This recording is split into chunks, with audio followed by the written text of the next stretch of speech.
At my late wife's funeral, while my son and daughter-in-law whispered behind me about putting me in a nursing home, a strange woman brushed past and slipped something small into my hand. She leaned close to my ear, her voice ice cold. "You'll need this tonight."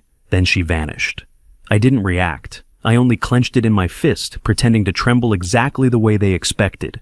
A little later, sitting in the back seat of the car on the way home, I secretly opened it. My heart stopped. The truth inside left me completely stunned and suddenly afraid to breathe. I'm so glad you're here. Before we dive in, drop a comment for me. What are you doing right now while you listen? Working, driving, maybe just taking a quiet moment. I read everyone. Quick note, some details here are fictionalized for storytelling. What matters most is the message this story carries. At 65, I sat in the front pew of St. Paul's Cathedral, wearing a wrinkled gray cardigan, my hands trembling, as I held the memorial program for my wife of 41 years. The program bore a photograph of Constance from our 30th anniversary, her silver hair pulled back in the pearl comb I gave her, her smile carrying the warmth of 4 decades together. White hydrangeas covered the altar in cascading waves, their petals so bright they hurt to look at in the morning light, filtering through stained glass.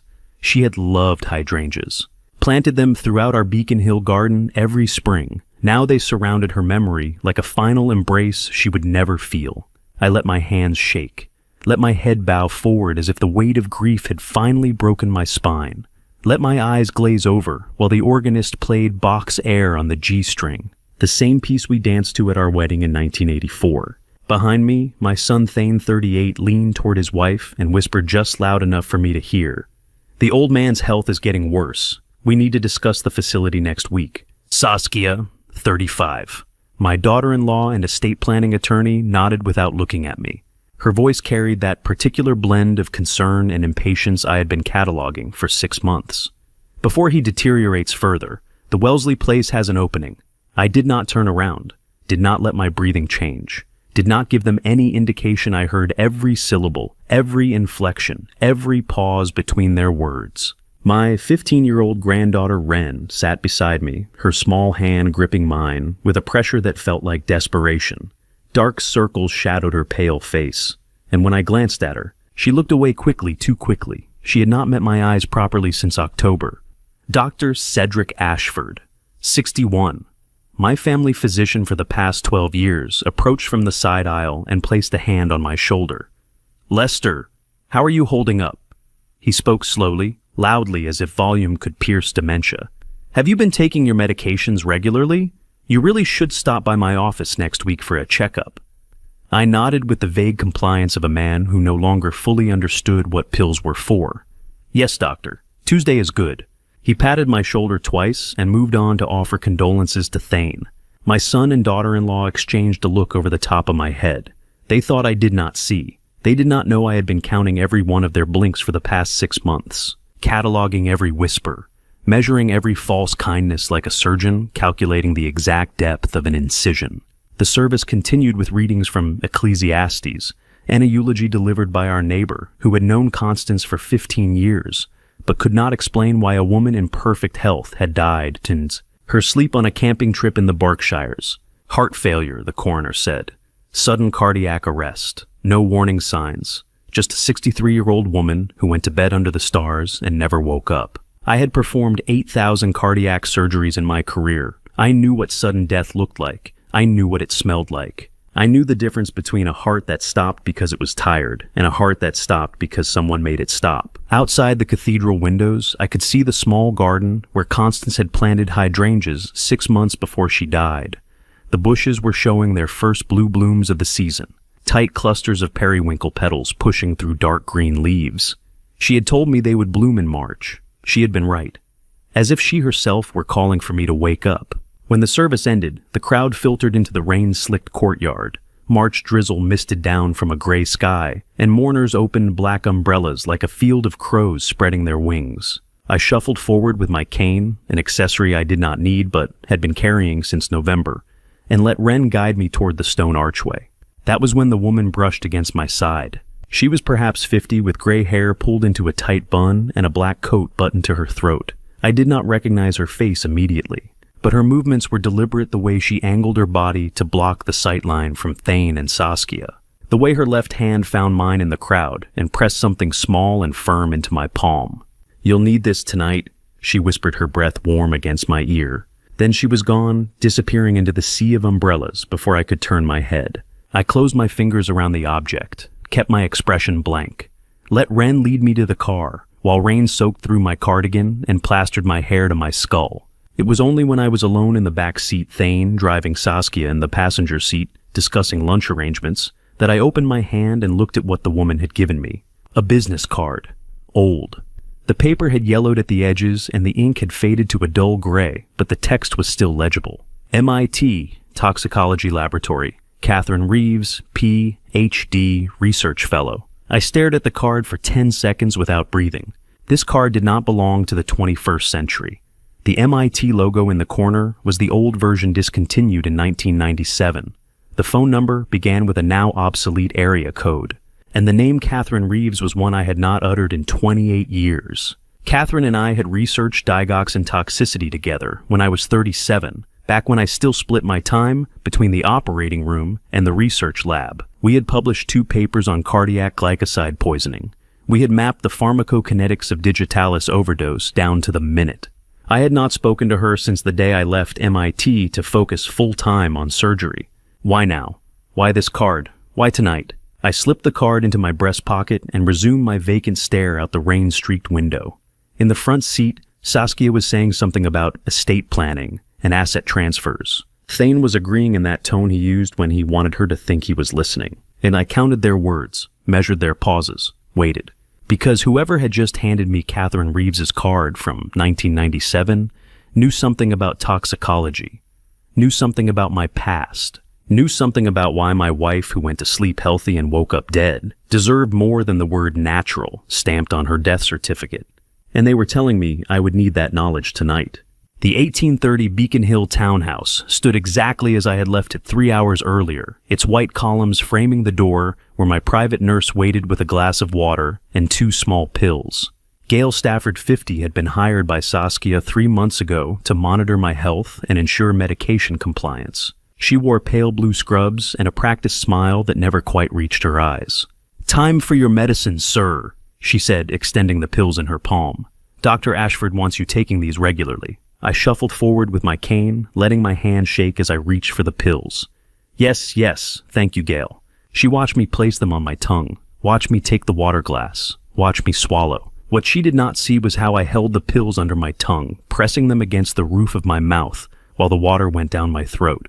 How I turned toward the hallway with a mumbled excuse about needing the bathroom. How I walked slowly to the powder room and locked the door behind me. I leaned over the sink and spat the pills into the white porcelain basin. 2 small blue tablets, lorazepam, if I remembered the shape correctly. Anti-anxiety medication prescribed to keep me calm, to keep me compliant, to keep me from thinking too clearly about what happened in October. I ran the water until the pills dissolved into nothing. If I was going to understand what the woman at the memorial wanted, I needed a mind that was not dulled by sedatives. I shuffled to my study and closed the door. The room smelled of old leather and the ghost of pipe tobacco from years when I still smoked. I sat at my desk and pulled the business card from my breast pocket. Under the yellow glow of the desk lamp, the faded ink looked even older. MIT, Toxicology Laboratory. Catherine Reeves, Ph.D. A phone number from an area code Massachusetts had not used since the 90s. The card sat on my desk like a grenade with the pin already pulled. I just did not know when it would detonate. I searched for the MIT Toxicology Lab's current number. The website listed a directory, but Catherine Reeves's name did not appear. The general number matched the one on the card, updated to the current area code. I stared at the screen for 5 minutes, listening to the house settle around me. Gail was in the kitchen preparing dinner. Thane and Saskia had returned to Cambridge. Ren was upstairs in her room, silent as she had been for 5 months. At 8:47 p.m., I picked up the phone and dialed. It rang once. "I've been waiting for this call for 6 months, the voice said. It was her, the woman from the memorial. I recognized the precise diction. "Who are you?" I asked. "Simone Whitfield. I worked under Catherine at MIT before she retired. Your wife came to see me in September, 2 weeks before she died. She asked me to keep something safe. She said if anything happened to her, I should wait 6 months, then contact you. My hand tightened around the phone. What did she ask you to keep? A blood sample, drawn by her own hand on September 27th. Preserved, labeled, stored in our secure freezer since October 3rd. The room tilted. I gripped the edge of the desk. That's impossible. I signed her death certificate. The coroner ruled it a myocardial infarction. Your wife didn't die of a heart attack, Dr. Riddle. Silence. I ran preliminary tests on the sample last week, Simone continued. I found levels of digoxin that would stop a horse's heart. Not therapeutic levels, not accidental overdose. Lethal concentration. Someone poisoned your wife with cardiac glycosides over weeks, maybe months, and she knew it was happening. I could not speak, could not breathe. Why didn't she tell me? The words came out as a whisper. I don't know. She said you couldn't know. Not yet. She said she needed to protect you first. She made me promise to wait 6 months before reaching out. Where are you?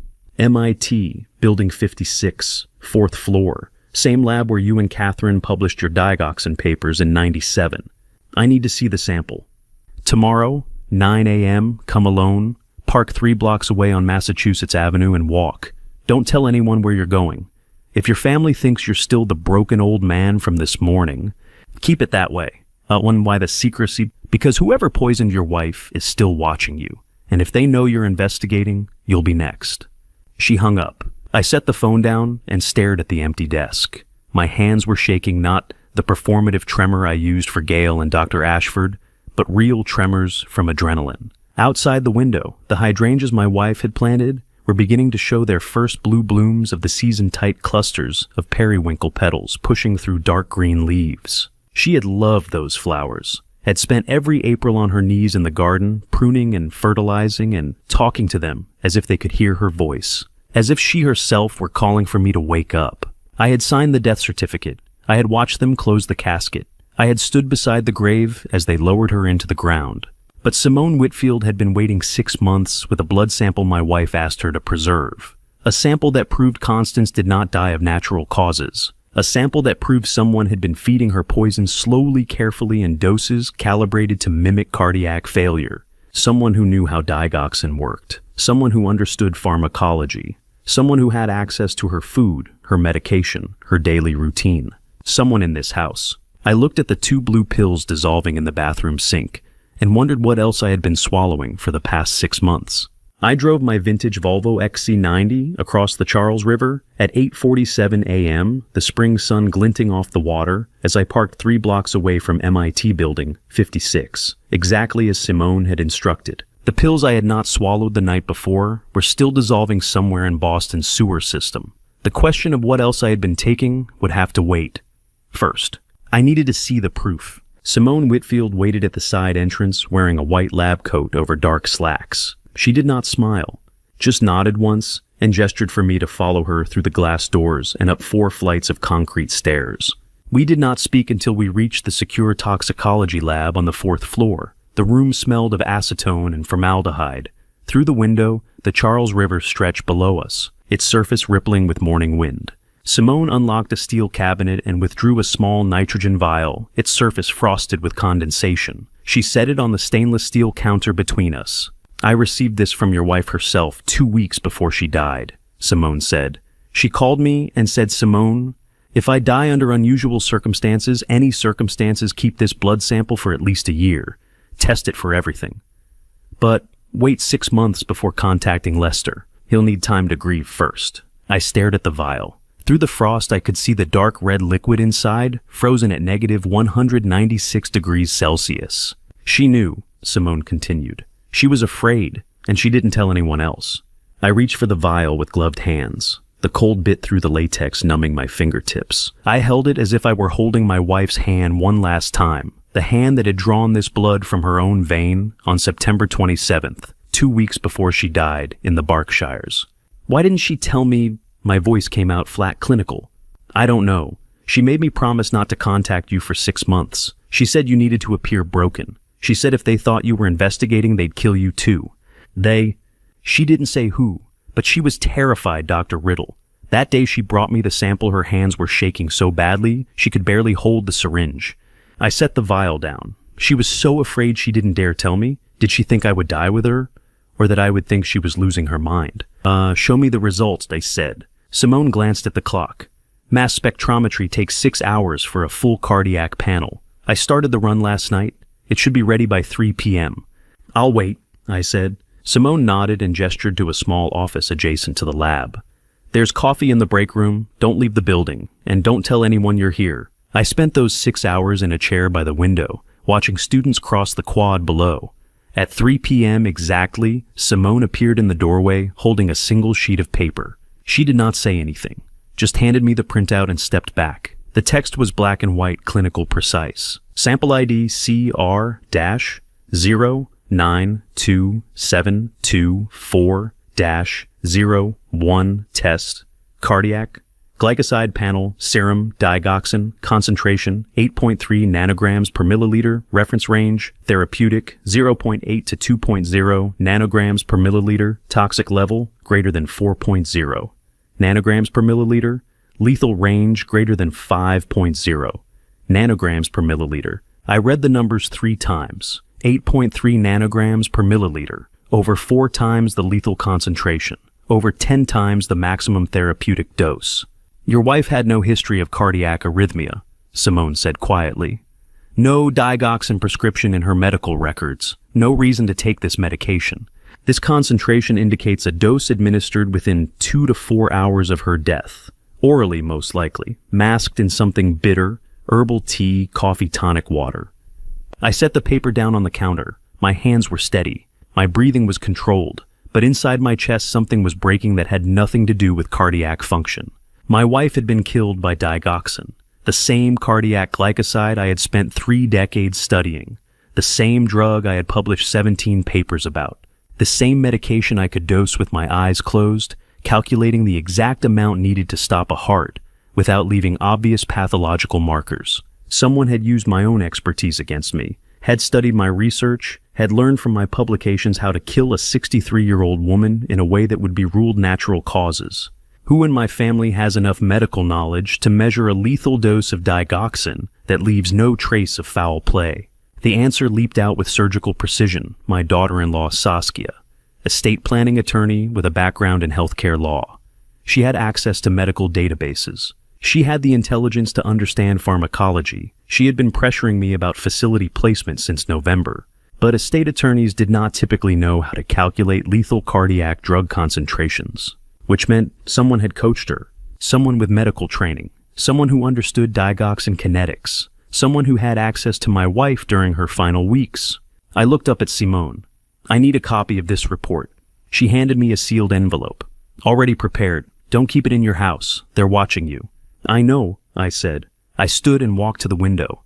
Below the Charles River reflected the late afternoon sun, its surface gold and copper. Constance had loved this view. We had walked along that river 30 years ago, when I was still young enough to believe I could save everyone. Now, I knew the truth. My wife had died alone, knowing she was being poisoned, too afraid to tell me, because she thought they would kill me too. She had been right. But she had also been wrong, because I was not the broken old man they thought I was. I was a cardiac surgeon who had spent 8,000 operations learning how to find the source of bleeding and cut it out. And I was going to find out who coached my daughter-in-law in murder. I returned to the Beacon Hill mansion at 7:15 p.m. and told Gail I was exhausted, retreating to my bedroom early with the lights dimmed, preparing to watch what she would do when she thought I was asleep. The question of who had coached Saskia could wait until morning. Tonight I needed to know what else the nurse was giving me. I changed into my pajamas, slowly fumbling with the buttons. I sat on the edge of the bed and let my shoulders slump forward. When Gail knocked on the door at 7:30 p.m., exactly, I was already under the covers with my eyes half closed. "Time for your evening medication, sir," she said. "Let me get you some water." I watched her through my eyelashes as she moved to the nightstand. The bedside lamp cast dim yellow light across the room. She opened the prescription bottle labeled Lisinopril, my blood pressure medication. She shook out one pill into her palm. Then she set it aside on the nightstand. From a small case hidden in her scrubs pocket, she extracted 2 unlabeled white pills, small, round, scored down the middle. She dropped them into the water glass and handed it to me, along with the lisinopril pill she had just rejected. "Here you are, sir. Make sure you drink all the water." I took the glass with a trembling hand and brought it to my lips. Let the pills touch my tongue. Let the water wash over them. Then I turned my head toward the pillow and held the pills under my tongue until she left the room. The moment the door clicked shut, I spat them into my palm. 2 small white tablets. I brought them to my nose. The faint bitter almond scent confirmed what I suspected: benzodiazepines. Low-dose lorazepam or midazolam designed to cause cognitive fog, impaired judgment, and short-term memory suppression. This nurse was not just monitoring me, she was executing a systematic medication substitution protocol. This nurse isn't just a spy. She is executing a pre-written protocol. The question is, who wrote it? The family doctor or the daughter-in-law, coached by someone in the medical field. I wrapped the pills in tissue and placed them in the locked drawer of my nightstand. 14 pills total now. Enough evidence to prove pattern and intent. I lay in the darkness and listened to Gail move through the house below me. Heard her make a phone call from the downstairs study, too quiet to make out words, but the cadence suggested she was reporting compliance to someone. At 8:30 the next morning, my study phone rang. I had been awake since 6 a.m., reviewing everything I knew. The mass spectrometry report sat in a locked drawer. The substituted pills sat in another drawer. "De Lester, it's Otis," the voice said. Otis Langley, 70. My family attorney for 30 years. A man who had drafted my will, managed my estate planning, and helped Constance and me navigate inheritance when our parents died. "Good morning, Otis," I said. "I just received a request to amend your family trust," he said without preamble. "They're proposing to add your daughter-in-law as a co-trustee with independent discretionary power over asset distribution. Did you authorize this?" "No, I didn't think so." "Lester, do you know what your daughter-in-law's specialty is?" "Estate planning." "No." He paused. "She studied estate fraud. I checked the firm she works for has had 3 civil suits for undue influence on elderly clients in the last 5 years. She was one of the named attorneys." The room went very still. 3 civil suits, I repeated, all settled out of court with non-disclosure agreements. But the pattern is consistent elderly client with substantial assets, gradual cognitive decline, family attorney hired by adult children, trust amendments granting discretionary power assets transferred within 18 months. She's not just an estate planning attorney, Lester. She's a professional. 3 civil suits, undue influence on elderly clients. She was a named attorney. I set my coffee cup down very carefully. "What's the value of your current trust?" Otis asked. $4.2 million. And if she becomes co-trustee with independent discretionary power, she can transfer assets without my consent. She can place me in a facility against my will if 2 physicians sign off on cognitive decline. Exactly. The language in this amendment is very carefully crafted. This is her playbook. I thought about the nurse upstairs swapping my prescribed medication for benzodiazepines designed to cause the exact cognitive decline that would justify facility placement. I thought about Dr. Ashford asking about my medication compliance at the memorial. I thought about Thane and Saskia whispering about Wellesley facility openings. The nurse was executing a medical protocol. Saskia was deploying her professional estate fraud expertise. But who was coordinating them? "Shall I reject the amendment?" Otis asked. I thought for 3 seconds. If I rejected it outright, they would know I was alert. They would accelerate their timeline. "No," I said. "Promise them 1 week. Tell them you need time to review the legal language. I need time." He understood immediately. He asked nothing else. 1 week, he said. "But Lester, be careful. If she's as good as I think she is, she'll have contingency plans." "I know," I said. I hung up and stared at the phone. The pieces were connecting. The nurse was executing a medical protocol to cause cognitive decline. Saskia was deploying her professional estate fraud playbook to seize legal control. Someone had coached her in dosing lethal digoxin to remove Constance, the only person who could have stopped this. But who was coordinating them? Who had the medical knowledge to write the protocol and the strategic vision to orchestrate a 6-month campaign of systematic elder abuse? I needed to search my wife's study. If she had known enough to preserve blood evidence, she had left more clues. I stood outside Constance's 3rd-floor study. For the first time in 6 months, my hand on the doorknob, knowing that once I crossed this threshold, I would be opening the wound of her absence all over again. The coordinator, whoever had taught Saskia how to dose lethal digoxin and written the protocol for Gail to execute, was still hidden. But if Constance had preserved blood evidence, she had left more clues. She had been too careful not to. I turned the knob and stepped inside. The room smelled of dust and old paper. Afternoon sunlight slanted through the window, overlooking the Charles River, illuminating particles suspended in the air like tiny ghosts.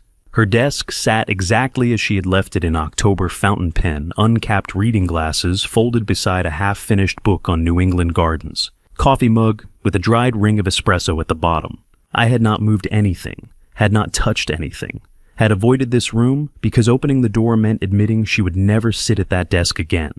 I walked to the desk and began searching the drawers.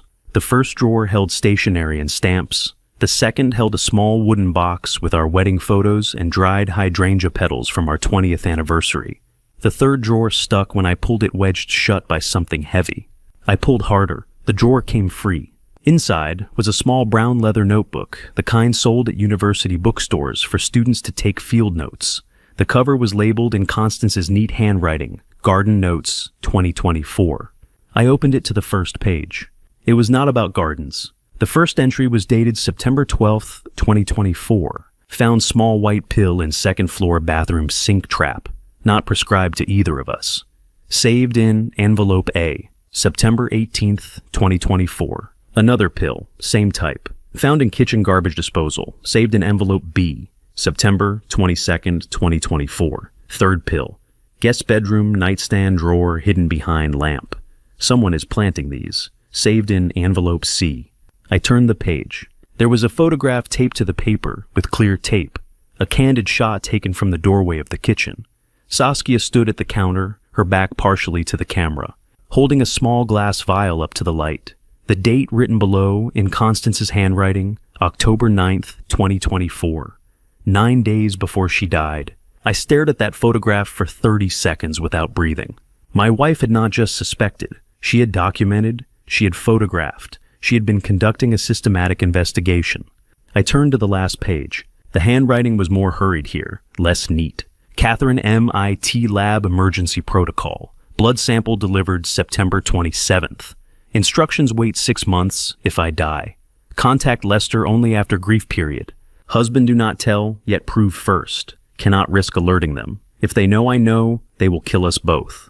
Trust only Catherine. Trust only evidence. She knew. She was afraid. She fought alone. Because she believed no one else, not even me, could be trusted. She was right. I feel the shame of 41 years of marriage. I had been a cardiac surgeon for 30 years. I had saved 8,000 lives, but I had not saved the one that mattered most because I had been too blind to see what was happening in my own house. My wife had died protecting me, had fought alone because she thought involving me would get us both killed, had documented everything in a notebook disguised as garden observations. I closed the notebook and held it against my chest, feeling the weight of her fear soaked into every page. At 10 p.m. that night, I stood in my ensuite bathroom with all of my prescription bottles lined up on the counter. Lisinopril 5 milligrams, prescribed by Dr. Ashford for blood pressure control 12 years ago. Bottle filled March 1st, 2025. And beside it, a bottle of unmarked white pills. The ones Dr. Ashford called a cardiac supplement. The ones he told me were essential for heart health. The ones I had been taking every morning for 6 months. I opened the bottle of white pills and poured them into the toilet, flushed once, twice, watched them disappear into Boston's water system. Then I opened the lisinopril bottle, shook one pill into my palm, brought it to my lips, paused. If they were coordinating a systematic attack of benzodiazepines from the nurse estate fraud from Saskia digoxin in my wife's tea, then every medication I received was suspect. Every pill, every supplement, every vitamin. I had been a cardiac surgeon long enough to know my own baseline. Blood pressure 120/75. Resting heart rate 62 beats per minute. No arrhythmia, no angina. No shortness of breath. I did not need blood pressure medication. I never had. I spat the pill into the sink and ran the water until it dissolved. Then I pulled out my own notebook, a small black moleskin I had been carrying since my surgical training days, and wrote, Day 1. March 20th, 2025. Stopped all medications prescribed by Dr. Ashford. Will fake compliance for next 30 days. If I survive without symptoms, I have proof I never needed them. If I develop symptoms, I know they were keeping me alive. Either way, I will have evidence. I set down my pen and looked at myself in the mirror. 65 years old, gray hair, lines around my eyes from decades of squinting under surgical lights, hands that had held human hearts and felt them beat. They think I am weak. They will learn in time that they have misjudged a heart surgeon with 30 years of experience. Day 1, the countdown begins. I closed the notebook and turned off the bathroom light, walked back to my bedroom, and got into bed. In the morning, I would pretend to take the pills Gail brought me, would hold them under my tongue and spit them out when she left, would maintain the facade of a confused old man losing his mind. But for the next 30 days, I would be watching every move they made while they believed I was medicated into compliance. They thought they were executing a plan to remove me, to seize control of $4.2 million in assets, to eliminate the last obstacle between them and my wife's estate. They did not know I had found Constance's notebook. They did not know I had stopped taking their pills. They did not know I had been counting their blinks for 6 months. They did not know that the broken old man sitting in the front pew at the memorial service was the same man who had spent 8,000 operations learning to find the source of bleeding and stop it. The countdown had begun, and I was no longer grieving. I was hunting. The crystal chandeliers cast sharp light across the 12-seat mahogany dining table where my son, daughter-in-law, and granddaughter sat for what Saskia had called a family discussion about my future. It had been 24 hours since I started day 1 of the countdown. 24 hours of pretending to swallow pills I spat into the sink. 24 hours of watching Gail through half-closed eyes as she reported my compliance to someone on the phone. 24 hours of being the broken old man they expected while my mind stayed sharp and clear. Now they were moving to the next phase. Gail had prepared roasted chicken with winter vegetables. The smell filled the dining room, rosemary garlic butter. Wren sat across from me, picking at her food with mechanical movements, her eyes fixed on her plate. Dark circles shadowed the hollows beneath her eyes. She had not looked at me once since sitting down. Saskia waited until Gail had served dessert and retreated to the kitchen before opening her small leather briefcase. "Dad, we need to talk about your living situation," she said, sliding a glossy brochure across the polished table. I picked it up with trembling hands, the tremor carefully calibrated to suggest weakness, not rage. Wellesley Senior Living. Premier Memory Care Suite. The cover showed silver-haired residents playing chess in a sunlit common room, smiling as if they had forgotten they were paying $18,000 a month to be warehoused. "We've booked a tour for this coming Monday," Saskia continued. "The Memory Care Suite has 24-hour medical supervision, medication management, social activities, everything you need." Thane leaned forward, his face arranged in an expression of filial concern that would have fooled anyone who had not spent 38 years watching him practice lying. "Dad, living alone like this, we're not at peace," he said. "If something happens, we wouldn't know. You could fall. You could forget to eat. You could—" "I understand," I said quietly, letting my voice waver just enough to suggest confusion. "Let me think about it." Saskia smiled, a small, tight smile that did not reach her eyes. "Of course," she said. "Take all the time you need." She thought I had already lost, thought the benzodiazepines and the fake cardiac supplements had done their work, thought I was too cognitively impaired to understand what $18,000 a month meant or what independent discretionary power over my trust would allow her to do once I was locked away. She did not know that just then under the table, I saw her hand move. Under the table I see it, Saskia's hand, the orange juice, a small white pill dissolving. Wren's glass sat 6 inches from her plate. Saskia's hand passed over it, a movement so quick and practiced that anyone not watching for it would have missed it entirely. A small white object dropped from her palm into the amber liquid, disappeared without a splash. Saskia pulled her hand back and resumed cutting her chicken as if nothing had happened. Wren picked up the glass and drank. I watched my 15-year-old granddaughter swallow whatever her mother had just given her, and I felt something break inside my chest that had nothing to do with cardiac function. They were not just poisoning me, they were poisoning her too.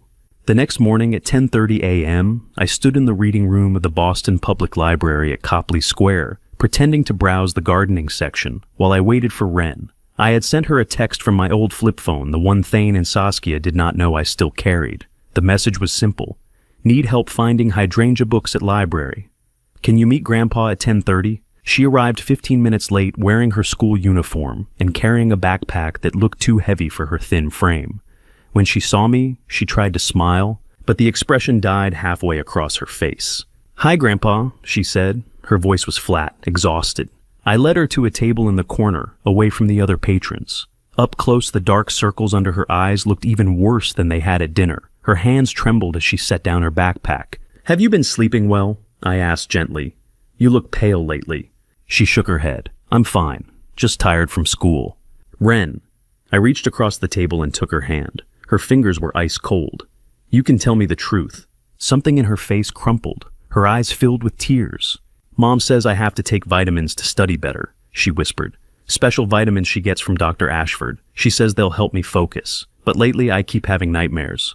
"What kind of nightmares?" "I see Grandma." Her voice broke. "I see Grandma in the woods at the campsite. The one in the Berkshires where we went in October. She's standing by the tent and she's saying something to me, but I can't hear it. I try to get closer, but I can't move. And then I wake up and I can't remember if it was a dream or if it really happened." My heart stopped. "Ren," I said carefully, "were you at the campsite the night Grandma died?" She stared at me with wide, frightened eyes. I don't know. Mom says I wasn't. She says I stayed home that weekend. But I keep seeing it. I keep seeing Grandma's face. And she looks scared, Grandpa. She looks so scared."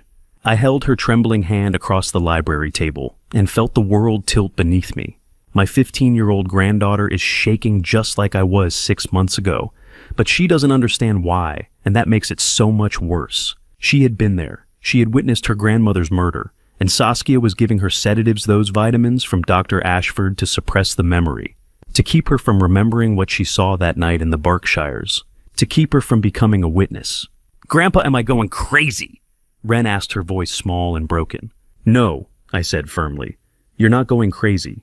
You're remembering something important, and I'm going to help you." This was no longer just about avenging my wife. This was about saving my granddaughter before they destroyed her mind completely, before they erased the one witness who could tell me what really happened on October 18th, before they did to her what they had almost done to me. At 5:03 p.m., with Gail napping in the first-floor guest room and Ren at her violin lesson across town, I slipped up the stairs to my granddaughter's bedroom on the 3rd floor. I needed to know exactly what Saskia was giving her. Needed evidence that would prove my 15-year-old granddaughter was being systematically drugged to suppress the memory of witnessing her grandmother's murder. Ren's room smelled of vanilla and old books. Her bed was neatly made, the pale blue comforter tucked with military precision that made my chest ache. Constance had taught her to make hospital corners when she was 7 years old. On the nightstand sat a small amber pill bottle with no label. I picked it up and shook it. 20 or 30 pills rattled inside, small, white, round, identical to the benzodiazepines Gail had been trying to give me. I unscrewed the cap and shook one pill into my palm, placed it carefully in a small evidence bag from my pocket, the same kind I had used in my research days when collecting tissue samples. Then I moved to the mini fridge in the corner of her room. Inside was a half-empty bottle of orange juice with a straw still in the cap. I poured 2 ounces into a sterile sample bottle, sealed it, and placed both containers in the medical dry ice transport box I had brought from my study. The entire operation took 90 seconds. I was closing the bedroom door when I saw it, the shadow at the end of the hallway. Gail, she saw me. She stood at the top of the stairs, her silhouette backlit by the afternoon sun streaming through the hall window. She did not move, did not speak, just watched me with her head tilted slightly to the side, as if she were calculating how much this piece of information was worth. I shuffled past her with my cane clutching the transport box against my chest. "Just looking for my reading glasses," I mumbled. "Thought I left them in Ren's room last week." She smiled. "Did you find them, sir?" "No, must be somewhere else." I continued down the stairs, feeling her eyes on my back the entire way. She had seen me enter Ren's room, seen me leave carrying something. How much time did I have before she reported to Saskia? I drove my Volvo to MIT in silence, the transport box sitting in the passenger seat beside me like a loaded weapon. Simone was waiting at the side entrance to Building 56. I handed her the package without a word, along with a handwritten note, "Analyze immediately. My 15-year-old granddaughter." She looked at the note, then at me. "How long?" she asked. 12 hours, 24 at most.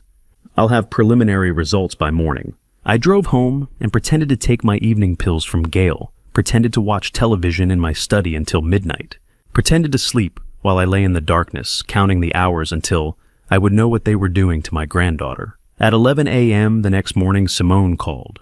2 results, she said without preamble. Her voice was tight, angry.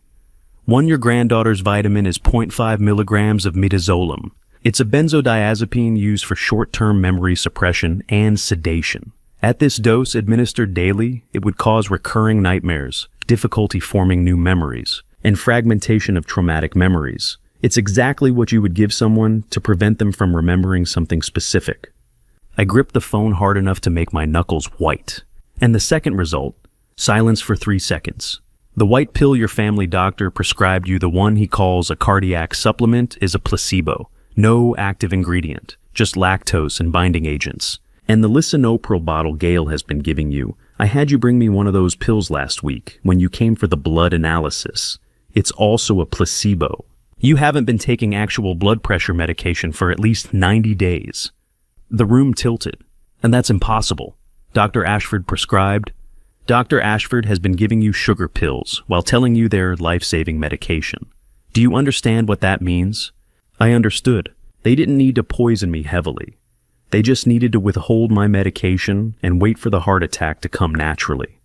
It was the perfect scheme. Old man died of natural causes. Fate reunited him with his wife. Bitterly ingenious. Now, Lester, listen to me, Simone said urgently. You've been without blood pressure control for 3 months. Any significant stress could trigger a cardiac event. You need to see a real physician immediately. You need actual medication. If they're planning something that would raise your stress levels, facility, placement, confrontation, anything, your heart might not survive it. That's exactly what they're counting on, I said quietly. Then you need allies. You need people outside that house who can help you. People they can't threaten or corrupt. I know. I'm sending you the lab reports by encrypted email. PDF files with full spectroscopy analysis. Keep them somewhere they can't find. If something happens to you, at least there will be evidence. Thank you, Simone. Don't thank me. Just stay alive long enough to use it. She hung up. I sat at my desk for 20 seconds without moving. Outside the window, the hydrangeas my wife had planted were showing more blue blooms every day, their petals bright against the dark soil. Constance had died because someone gave her a lethal dose of digoxin that stopped her heart in her sleep. I was supposed to die because someone withheld my medication and waited for stress to stop my heart naturally. Wren was being given memory-suppressing drugs to erase the witness testimony that could prove her grandmother's murder. It was systematic. It was coordinated. It was brilliant in its cruelty. And I was running out of time. Gail had seen me in Wren's room yesterday. She would have reported it to Saskia by now. They would know I was investigating. They would accelerate their timeline, which meant I needed allies, people who owed me debts they could never repay, people who would help me without asking questions. I pulled out my old address book, the leather-bound one I had kept since my surgical training days, and flipped to the section marked T. Garrett Thornton, private detective, former Boston PD homicide. The man whose life I had saved in 2011 when he came into Mass General with a knife wound to the subclavian artery and 60 seconds left to live. I picked up the phone and dialed his number. It was time to stop running. Time to stop pretending to be the broken old man they thought I was. Time to start building the case that would destroy them. The Half-Door Cafe in South End smelled like dark coffee and old subways, the kind of place where former cops met contacts they didn't want seen, and where Garrett Thornton was waiting for me at a corner booth at exactly 4 p.m. I had called him that afternoon 3 hours after Simone told me my medication had been replaced with placebos. I needed allies, people who owed me debts they could never repay.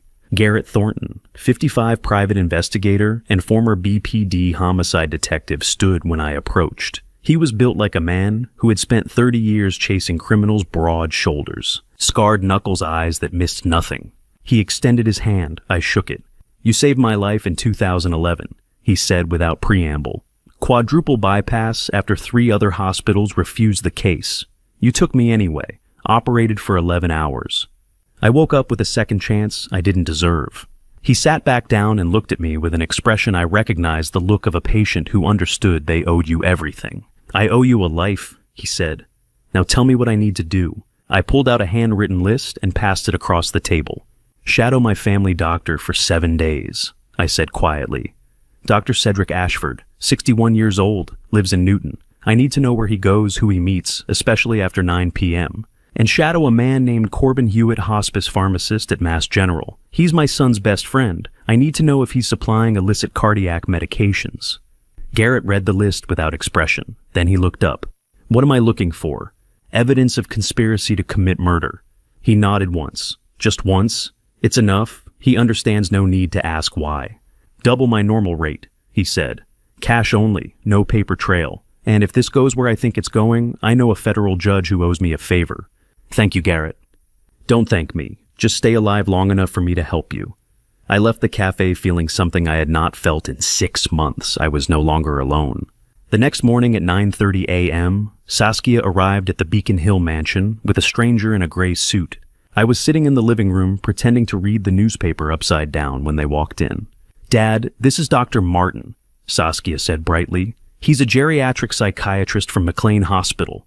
We thought it would be helpful to have an objective evaluation of your mental health." Dr. Martin, a man in his 50s with thinning hair and wire-rimmed glasses, extended his hand. I shook it with appropriate confusion, letting my grip be weak. "Nice to meet you, sir," he said. "This will just take a few minutes. Simple questions." He sat across from me and pulled out a clipboard. "Can you tell me what day it is today?" I hesitated, frowned. "Tuesday." "And the date?" "March 22nd. It was March 24th. "And who is the current president of the United States?" I paused for 5 seconds. "Obama." Saskia shifted in her seat. I could feel her satisfaction. "Can you subtract 7 from 100? 93, I said slowly. "And 7 from that?" I counted on my fingers. 80, 86. It was 86. But I had taken 15 seconds to get there.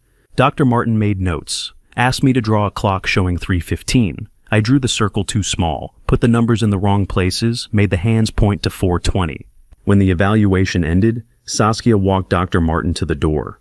I sat in my chair with my newspaper pretending to have forgotten they were there. As they reached the entryway, Saskia's voice dropped to a whisper. The living room had excellent acoustics, something Constance had loved about the 1830 architecture. "One more week to file the report. Concluding capacity is diminished is enough," she said quietly. "That gives us the psychiatric evaluation, the trust amendment, and the facility tour all aligned. Clean, legal, irreversible." As they leave, she whispers to the psychiatrist, "One more week to file the report. Concluding capacity is diminished is enough." Oh, she doesn't know the nano camera in the living room plant recorded everything I installed it on day 4. Dr. Martin murmured something I could not hear, and they left. I sat very still for 30 seconds after the door closed. Then I stood and walked to the potted ficus tree in the corner, the one Constance had kept alive for 15 years. Hidden among the lower branches, camouflaged by dark green leaves, was a wireless camera the size of a shirt button.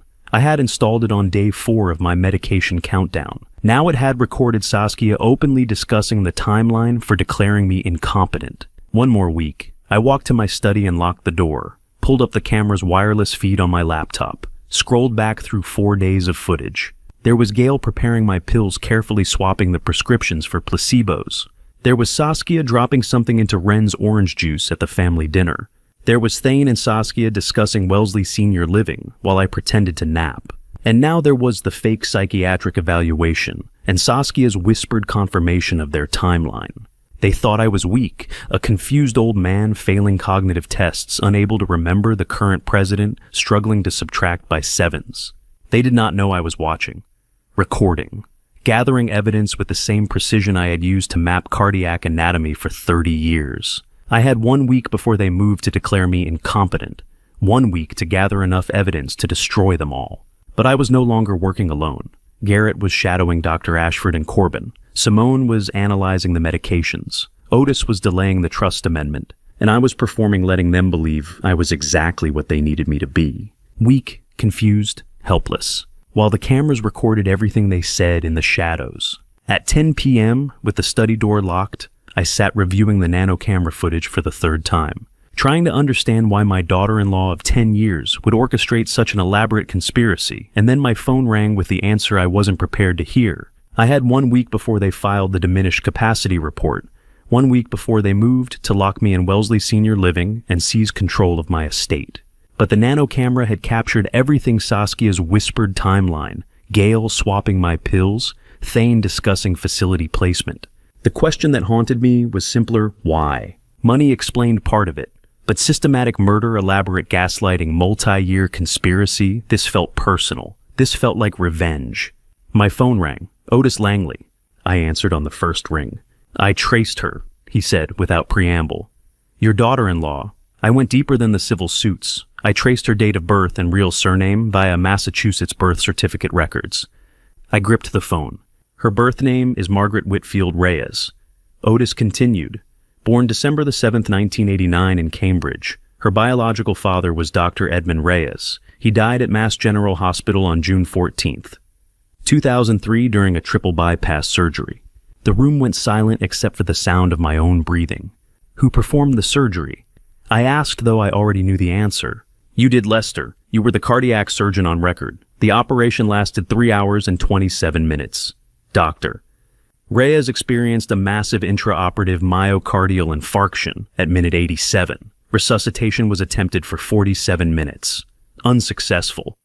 I closed my eyes. Her mother remarried in 2005, Otis said. Changed the family name to Whitfield. Margaret intentionally hid the Reyes surname when she married your son in 2016, 13 years after her father's death. Do you understand what this means? I understood.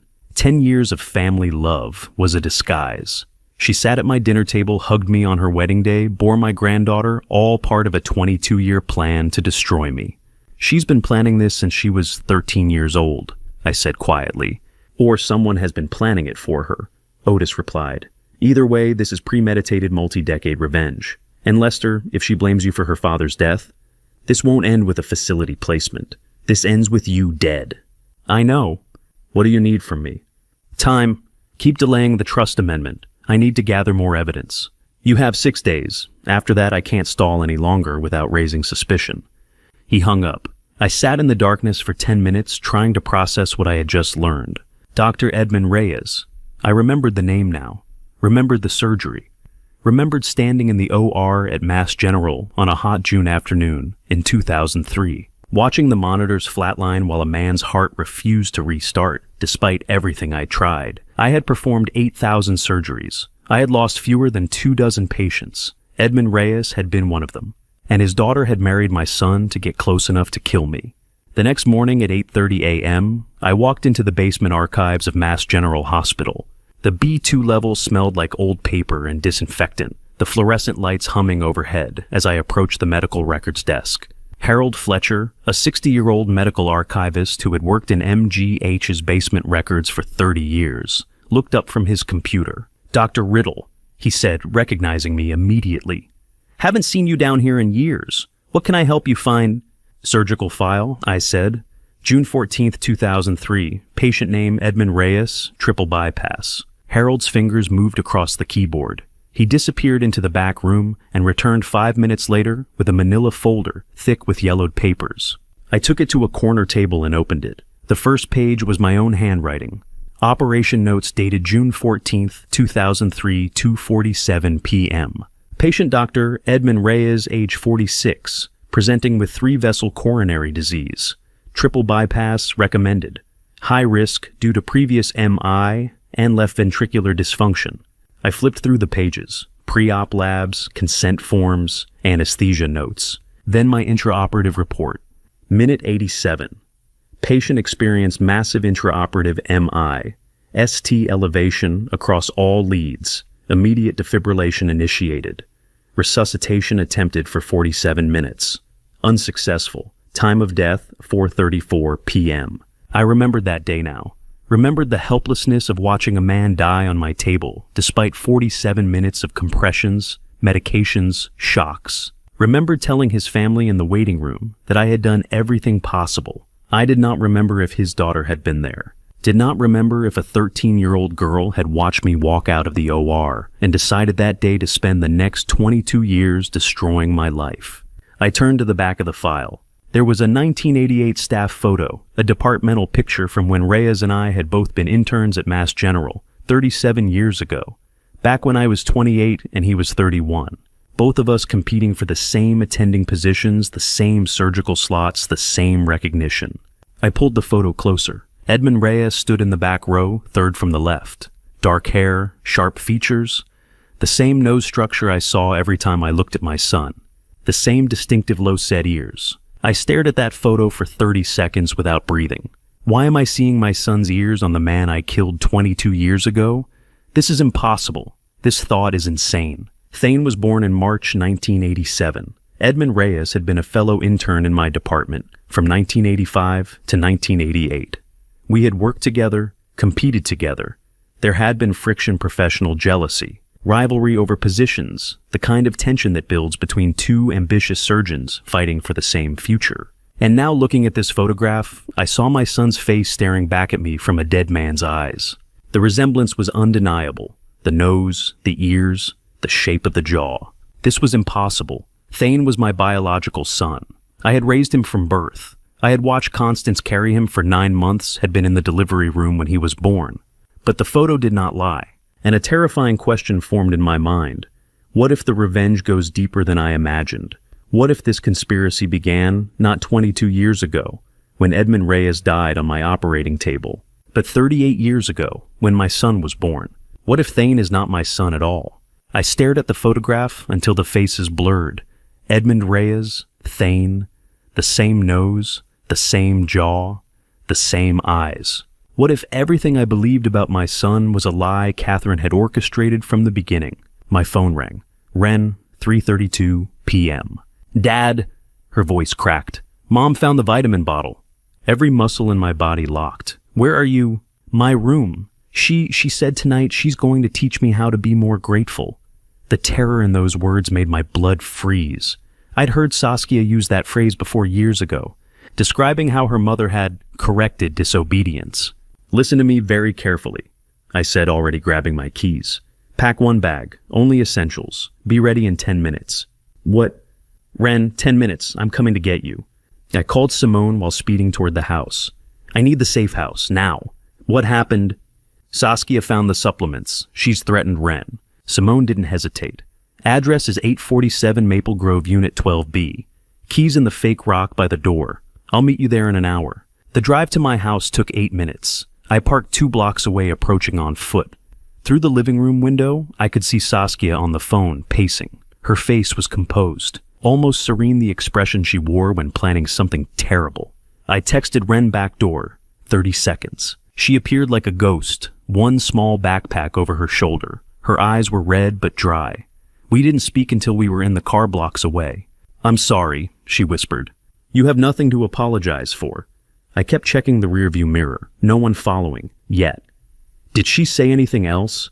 She asked where I got them. I said I found them online. She didn't believe me. Ren's hands shook in her lap. She knows someone's helping me. The safe house was a modest apartment in a complex designed for anonymity identical units.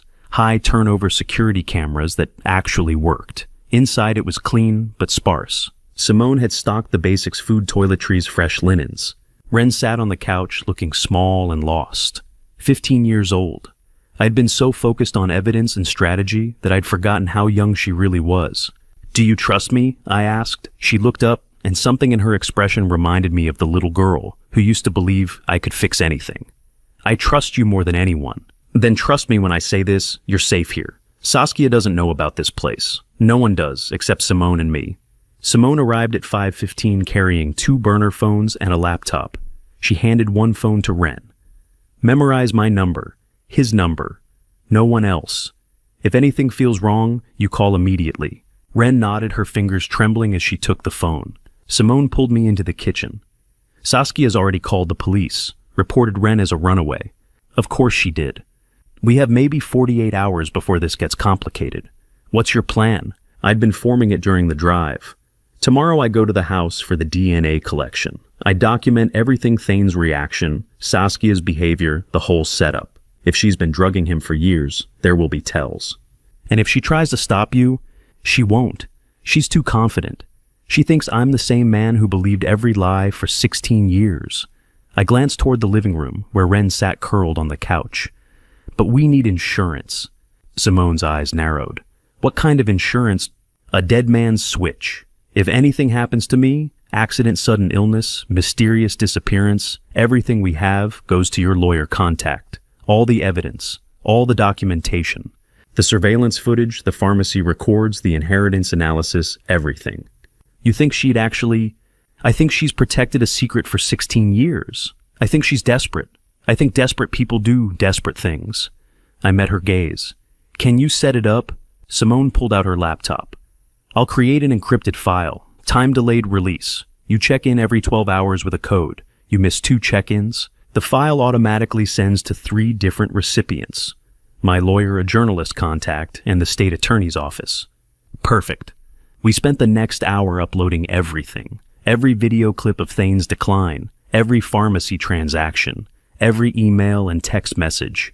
The archives photo of Edmund Reyes next to recent pictures of Thane. The inheritance documents showing what Saskia stood to gain.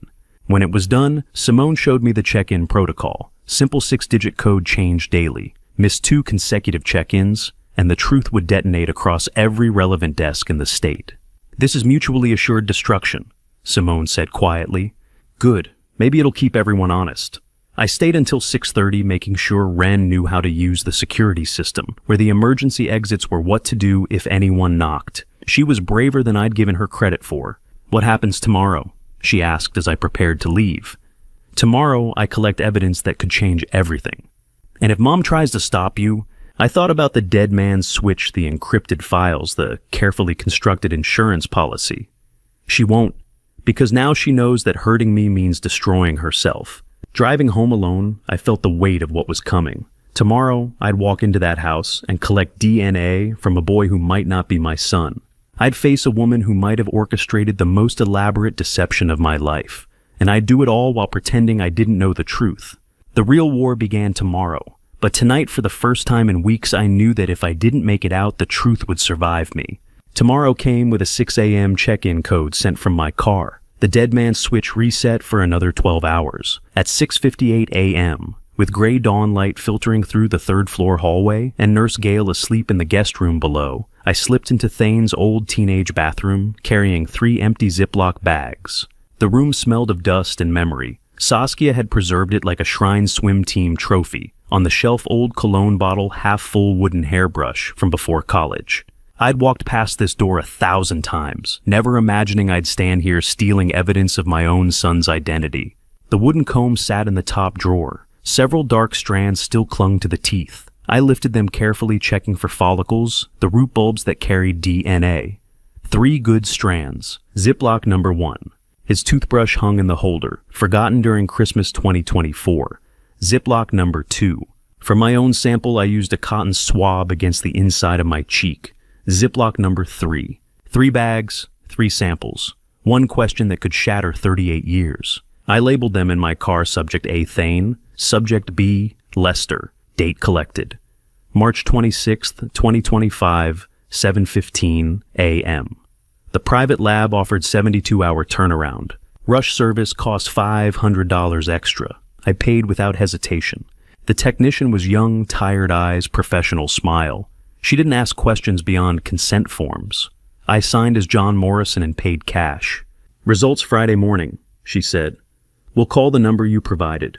3 days until I learned whether every birthday, every baseball game, every proud moment had been built on Catherine Reyes's lie. The mathematics haunted me. If the test returned 99.9%, Thane was mine, and I doubted him for nothing. If it returned 0%, then somewhere 38 years ago, my real son had died. A child I never held. A boy whose name I'd never know. And the man I'd raised was Edmund Reyes's biological son, planted in my life as part of Catherine's conspiracy. I stood in my son's old bathroom, holding 3 Ziploc bags, and realized I was about to test whether 38 years of love were a lie. Part of me prayed I was wrong. The other part knew I was not. Either way, I would grieve. At 12:30 p.m., I met Garrett Thornton at the Half Door Cafe in South End. He was already seated, manila folder beside his coffee. You look terrible, he said. Didn't sleep. He slid the folder across. Your family doctor has been busy. Inside were surveillance photographs, time-stamped across 5 consecutive nights, March 21st through 25th. Each showed Dr. Cedric Ashford arriving at a modest colonial in Newton after dark, staying 30 to 45 minutes, then leaving. 14 Pleasant Hill Road, Garrett said. His residence. I gained backyard access on the 25th. The next photo showed a basement window. Through it, barely visible, was a large medical freezer. Industrial model, Garrett continued. -80 degrees Celsius, used for specialized drug storage. That freezer costs $30,000 and requires a dedicated power line. What's inside? He pulled out another photo showing the interior through a telescopic lens. Rows of vials and medical storage racks. I enhanced the image. He tapped the photo. At least 30 vials labeled digoxin compassionate use with hospice pharmacy batch numbers. 14 vials of midazolam. 3 vials of concentrated intravenous potassium chloride. Potassium chloride IV, the execution drug. Undetectable if administered correctly. Enough to kill 50 people, Garrett said quietly. I stared at the photographs. This wasn't just Constance's murder. This wasn't just Thane's sedation or Wren's drugging. This was systematic: a doctor with hospice access, a pharmacist providing cover, my wife coordinating everything. When do you want the FBI to move in? Garrett asked. Not yet. You're sitting on evidence of enough controlled substances to... I know, but if we move now, we get Ashford. Maybe Corbin. Saskia walks because we can't prove she knew about the freezer. I need a higher entry point. Higher than federal drug trafficking. I need a federal judge, someone who can coordinate warrants across multiple jurisdictions simultaneously, the house, the hospice, Ashford's basement, Corbin's pharmacy, all at once. No warning. No time to destroy evidence. Garrett studied me, then smiled faintly. I think you already have someone in mind. I did. Judge Julius Prescott, retired federal bench, living in Cambridge. 23 years ago, I'd kept his daughter's embezzlement case from destroying her career. He'd told me, if you ever need anything, Lester, you call me. 30 vials of digoxin, 14 midazolam, 3 potassium chloride IV, enough to kill 50 people. 4 days, I said. I need 4 days to brief Prescott. Prepare warrants, coordinate the FBI. Can you keep surveillance on Ashford? What if Saskia realizes Wren is gone? She already knows. Reported her as a runaway yesterday. I met his eyes. That's why we have 4 days maximum. Garrett gathered the photographs. 4 days, but Lester, if anything feels wrong, the dead man switch activates if I miss 2 check-ins. Everything goes to 3 recipients simultaneously. Saskia knows that. Mutually assured destruction. Exactly. I left at 1:15 p.m. photographs heavy in my briefcase. Somewhere in a Newton basement, my family doctor had stockpiled enough murder weapons for 50 kills. Somewhere in my house, my wife was planning her next move. Somewhere in a private lab, technicians were processing DNA that would tell me whether the son I'd loved for 38 years was even mine. The pieces were aligning. The federal judge who owed me, the detective with evidence, the dead man's switch protecting my life, the granddaughter safely hidden. But time was running out. 4 days before, the syndicate realized Wren had vanished. 4 days before Saskia's desperation turned lethal. I knew exactly which federal judge owed me a life, and it was time to call in that debt. Judge Julius Prescott answered on the second ring. Lester, it's been too long. I need to see you today. It's about Constance. Silence. Then, come to the estate. 4 o'clock. At 3:58 p.m., I pulled through the gates of his Cambridge property, 3 acres of manicured lawn, the Georgian mansion where he'd retired after 32 years on the federal bench. A housekeeper led me to his study.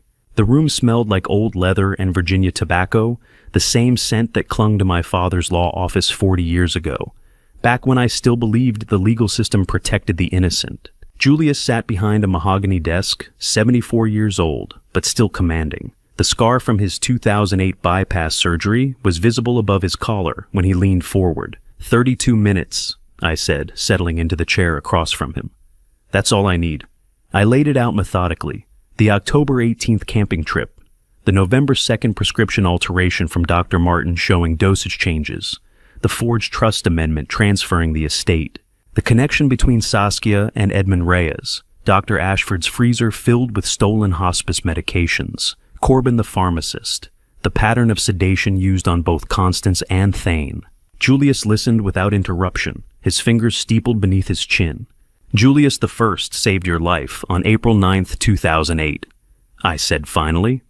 My wife saved your legacy in 2018 with that library donation that funded the Prescott Legal Archive at Suffolk University.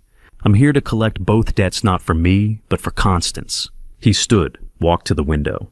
Edmund Reyes chairs the governor's judicial nominating commission. If I move against his daughter without ironclad evidence, my career ends before the arraignment. My hand went to my phone. Then listen to this recording, 4 minutes. Then tell me if your career is worth more than my wife's murder. I pressed play. Saskia's voice filled the study, cold and clinical. The disposal timeline accelerates if the sedation fails. We can't wait past March 30th. Thane's response, what about the girl? Saskia, she's 15. If she becomes a problem, we adjust the dosage. The recording ended. Julius stood frozen at the window. When did you get this? He asked quietly. March 22nd, 5 days ago. He returned to his desk, picked up his phone. I'll call FBI SAC Monica Delgado within the hour. 72-hour emergency protection order granted for your granddaughter. But Lester, if this falls apart, we both burn. I know. The warrants will take 48 hours minimum. Drug trafficking, conspiracy to commit murder, elder abuse, insurance fraud. We'll coordinate simultaneous raids across 4 locations. Thank you, Julius. He met my eyes. Don't thank me yet. Edmund Reyes doesn't lose quietly. Before I share what Wren told me that afternoon, are you still here?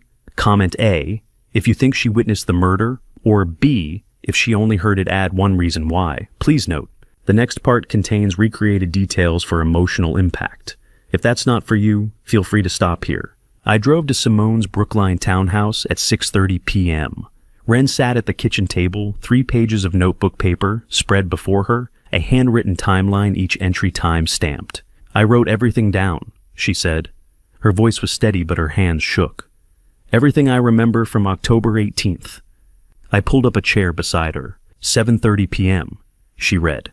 Saskia made tea in the blue camping kettle. Said it was for Grandma's altitude sickness. Grandma said she felt fine, but Saskia insisted she drink it all. Her finger moved down the page. 9:45 p.m. Grandma stumbled to her tent. Her breathing sounded wrong, labored like she couldn't get enough air. Surgeons learn, early the body remembers trauma, even when the mind refuses. Watching Wren read that timeline, I realized her 15-year-old hands had been shaking since October, not from cold, but from carrying a murder secret for 5 months.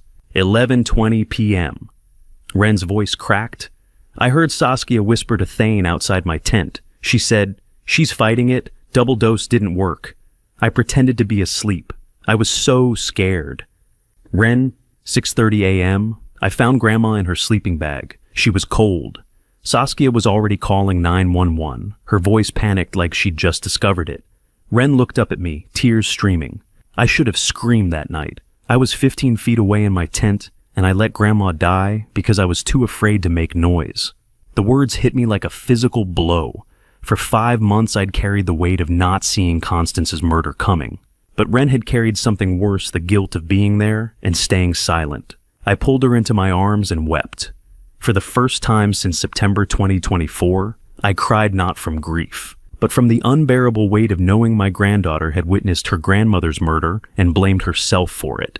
You were a child, I said through tears. They were monsters. This is not your fault, it's mine for not seeing it sooner. Simone appeared with her camera, photographing each page of Wren's timeline. Wren, you just gave us the most important testimony in this entire case. You didn't let her die. You're the reason we can finally make them pay. Wren buried her face in my shoulder, her whole body shaking. As Simone finished photographing the last page, her phone buzzed. She glanced at the screen and her face went white. Lester Edmund Reyes just filed an emergency psychiatric hold petition for Wren. He's claiming she's a danger to herself. The hearing is in 48 hours. We had 24 hours to respond. I called Otis Langley at midnight. We need a sworn affidavit, I said. Tomorrow, 2 o'clock. From Wren. Yes. It's Lester, she's 15. Are you certain? She witnessed the murder. Edmund wants to lock her in a psychiatric facility before she can testify. We counter with legal testimony that makes her untouchable. Silence.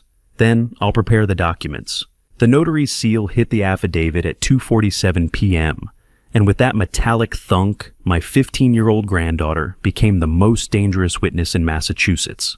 Otis Langley's Back Bay office smelled like old paper and furniture polish. He sat across from us, 58 years old, gray-haired and methodical, the same estate litigation specialist who'd represented Constance's will in 2018, when we'd set up the family trust. Now he was helping me destroy the family that trust had created. Before we begin, Otis said, sliding Edmund's petition across his desk, "You need to see what we're responding to." I scanned the document. Standard psychiatric hold language, danger to self, recent concerning behavior. Then I reached page 3 and my blood went cold. February 12th, 2025. Suicide attempt via medication overdose discovered by family treated at home. "That never happened," Wren said quietly. "I know." Otis tapped the page. "They're manufacturing medical records. This is evidence fabrication, which means Edmund knows the psychiatric hold won't survive scrutiny. This is a delay tactic, tie you up in hearings while they eliminate other evidence." I looked at Wren. "Are you ready?" She nodded.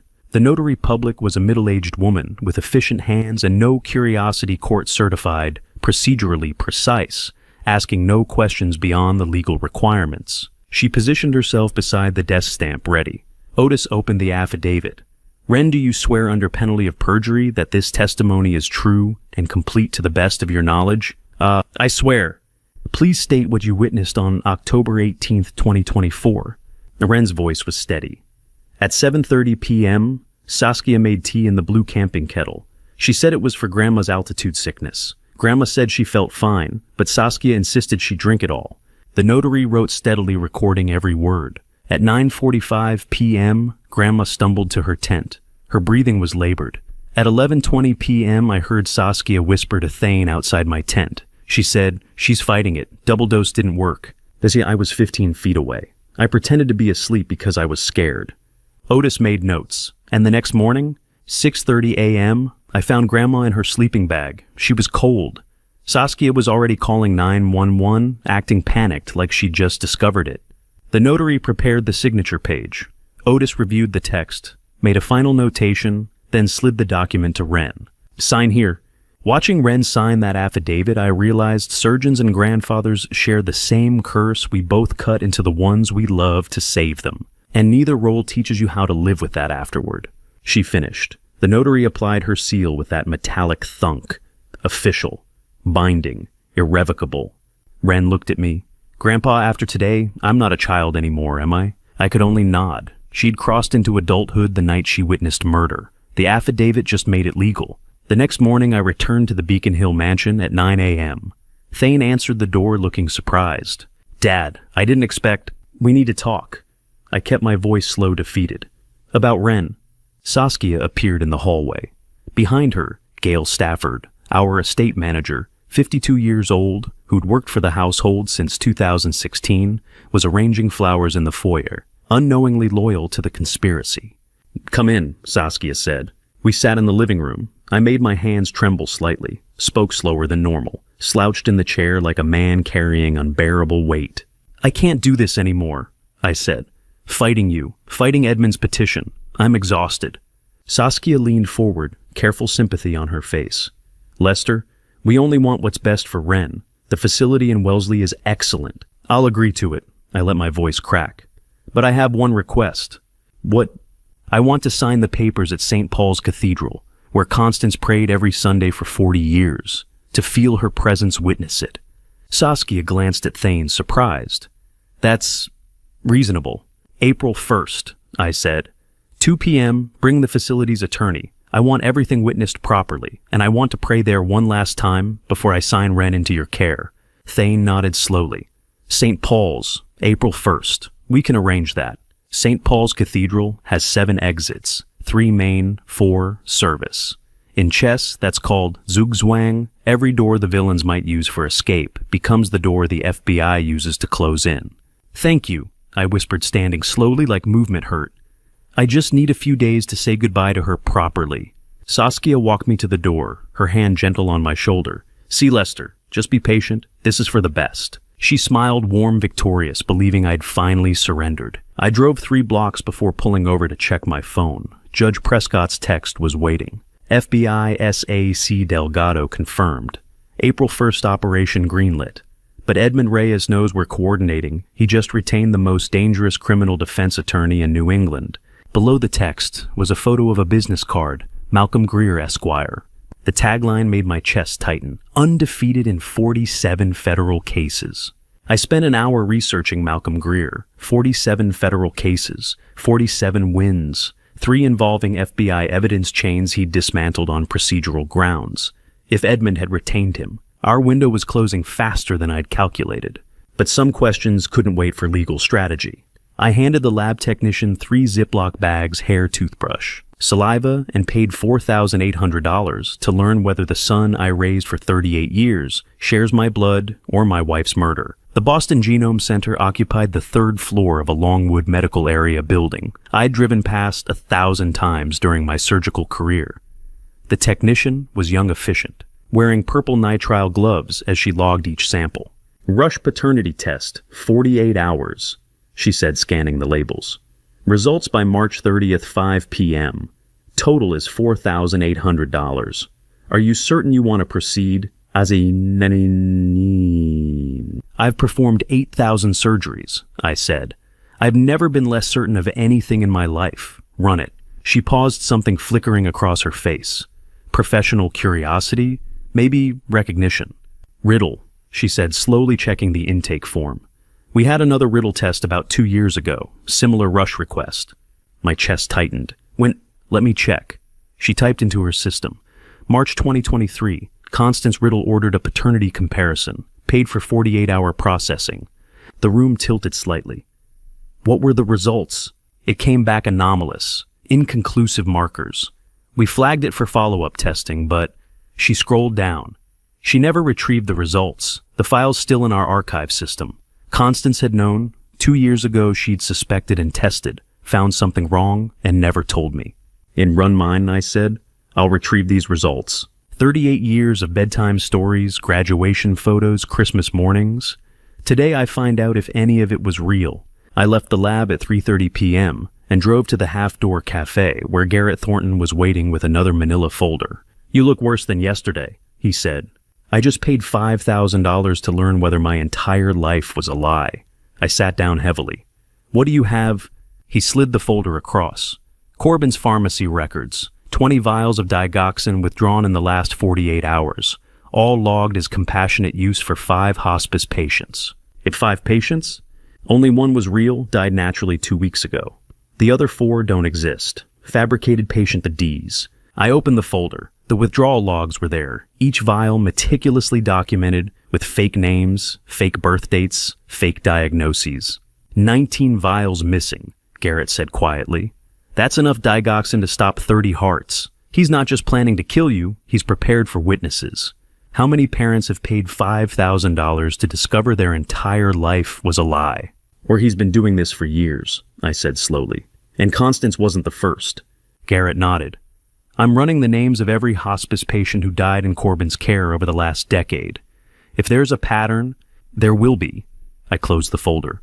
Serial killers don't start at 68. They refine. The FBI needs to know about this. They will, tonight. At 4 p.m., I met Judge Prescott at his Cambridge estate. This time, another person was waiting in his study, a woman in her mid-40s, sharp-eyed and direct, wearing a dark suit and FBI credentials clipped to her belt. Lester, this is Monica Delgado, Julia said, special agent in charge Boston field office. We shook hands. Her grip was firm, assessing. Judge Prescott briefed me on your case, she said. I've reviewed the evidence. The U.S. attorney issued warrants this morning for 4 targets. Thane Riddle, Saskia Riddle, Dr. Cedric Ashford, and Edmund Corbin. She spread a map of St. Paul's Cathedral across the desk. April 1st, 2 p.m. My team surrounds the cathedral at 1:30, 30 minutes early. 8 agents in civilian clothes positioned at all 7 exits. 2 sniper teams on the adjacent building's roof. Her finger traced the layout. You'll wear a hidden microphone in your tie. Entry code word is hydrangea. Say that word and 8 agents move in simultaneously. Doctor, Ashford gets arrested at his Newton residence at exactly 2 p.m. synchronized to prevent any warning calls. Julius leaned forward. Malcolm Greer will try to get ahead of this. He'll file motions demand discovery challenge the warrants. We have maybe 72 hours before he finds a crack. Building an FBI trap is like cardiac surgery, 1 millimeter off 1 second late, and the patient dies on the table. Except this time, I'm both the surgeon and the patient. The DNA results come back March 30th at 5 p.m., I said. 60 hours from now. The operation is April 1st at 2 p.m. That's 90 hours. Enough time for one final move. Monica's eyes narrowed. What final move? Something I need to do alone. Lester, Julius started. You've given me warrants and snipers and microphones. You've built the perfect trap. But there's one piece I haven't told you about yet, and I need to handle it myself before Saturday. Monica exchanged a glance with Julius. If you compromise this operation, I won't. But if the DNA comes back 0%, I need to know why before I walk into that cathedral. And the answer isn't in any evidence folder you've seen. Julius studied me for a long moment. 60 hours. But Lester, if you don't check in every 12 hours, I'm pulling the operation. Understood. I left the mansion at 5:15 p.m. as the March sun dropped toward the horizon. In my pocket was the key I'd found in Constance's safety deposit box in February, the one I'd almost overlooked. Labeled in her handwriting, Wellesley Storage Unit 77. What all? Inside that unit was whatever Constance had hidden in October 2024, 3 months before she died. Whatever she'd locked away after ordering that anomalous paternity test in 2023. Whatever truth she'd died protecting. 60 hours until DNA results. 90 hours until the trap closed. I didn't sleep that night. The Wellesley storage key sat on my desk, Constance's handwriting still visible on the label. But before I could open that door to the past, I needed to close the door on the present. The phone rang at 8:03 a.m., and Garrett Thornton's voice carried the last piece I needed. October 12th, 2024. Corbin withdrew the digoxin 6 days before your wife died. I set down my coffee. You're certain? Hospice pharmacy logs go back 6 months. October 12th, 2 vials of digoxin logged for patient X, Marcus Holloway. Problem Holloway died July 9th, 3 months earlier. Natural causes documented. Buried in Gloucester, but Corbin kept him alive in the system. 6 days, I said quietly. He handed them the murder weapon 6 days before the camping trip. We have the entire chain now. Invoice has Corbin's signature pharmacy, time-stamped dosage specifications. This is prosecutable murders conspiracy, Lester. You did it. I didn't feel triumph, just the cold mathematics of justice finally adding up. How many other dead patients is he keeping alive in the logs? I asked. I'm working backward through the records. So far, I've found 3 more, besides Holloway, all died naturally between May and September. All still receiving compassionate use medications through November. Lester, this isn't just about Constance. This is serial murder disguised as hospice care. I closed my eyes. Somewhere other families were grieving people they thought died peacefully, never knowing their loved ones' deaths had been weaponized to kill strangers. I send everything to Monica Delgado at the FBI, I said. Every invoice, every timestamp, every fake patient. If we're taking them down, we take down the entire operation. Already done. She's building additional warrants now. After Garrett hung up, I sat in my study, watching the March morning light filter through the windows. There's a specific kind of rage that comes from knowing your wife's murderer signed an invoice. Time-stamped and notarized 6 days before he helped kill her. Bureaucratic evil is the coldest kind. I spent the day moving through the house like a ghost.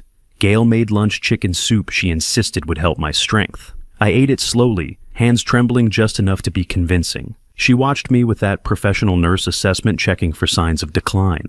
At 5 p.m., she appeared in the study doorway. Old man, she said, voice harder than I'd ever heard it. We need to talk. I looked up, keeping my expression confused. Gail, I found your pills, hidden in the Coke can in the garage. You haven't taken your medications for 11 days. You're faking. I let my hand shake as I set down my book. I don't understand. Stop. She stepped into the room. I saw it 3 days ago. Confirmed it this morning. You're playing a part. I alerted the mistress. They're coming tonight to deal with you. I smiled for the first time in 5 months. The expression stopped her mid-step. You're thirsty, I said, standing without trembling, my voice suddenly clear and strong.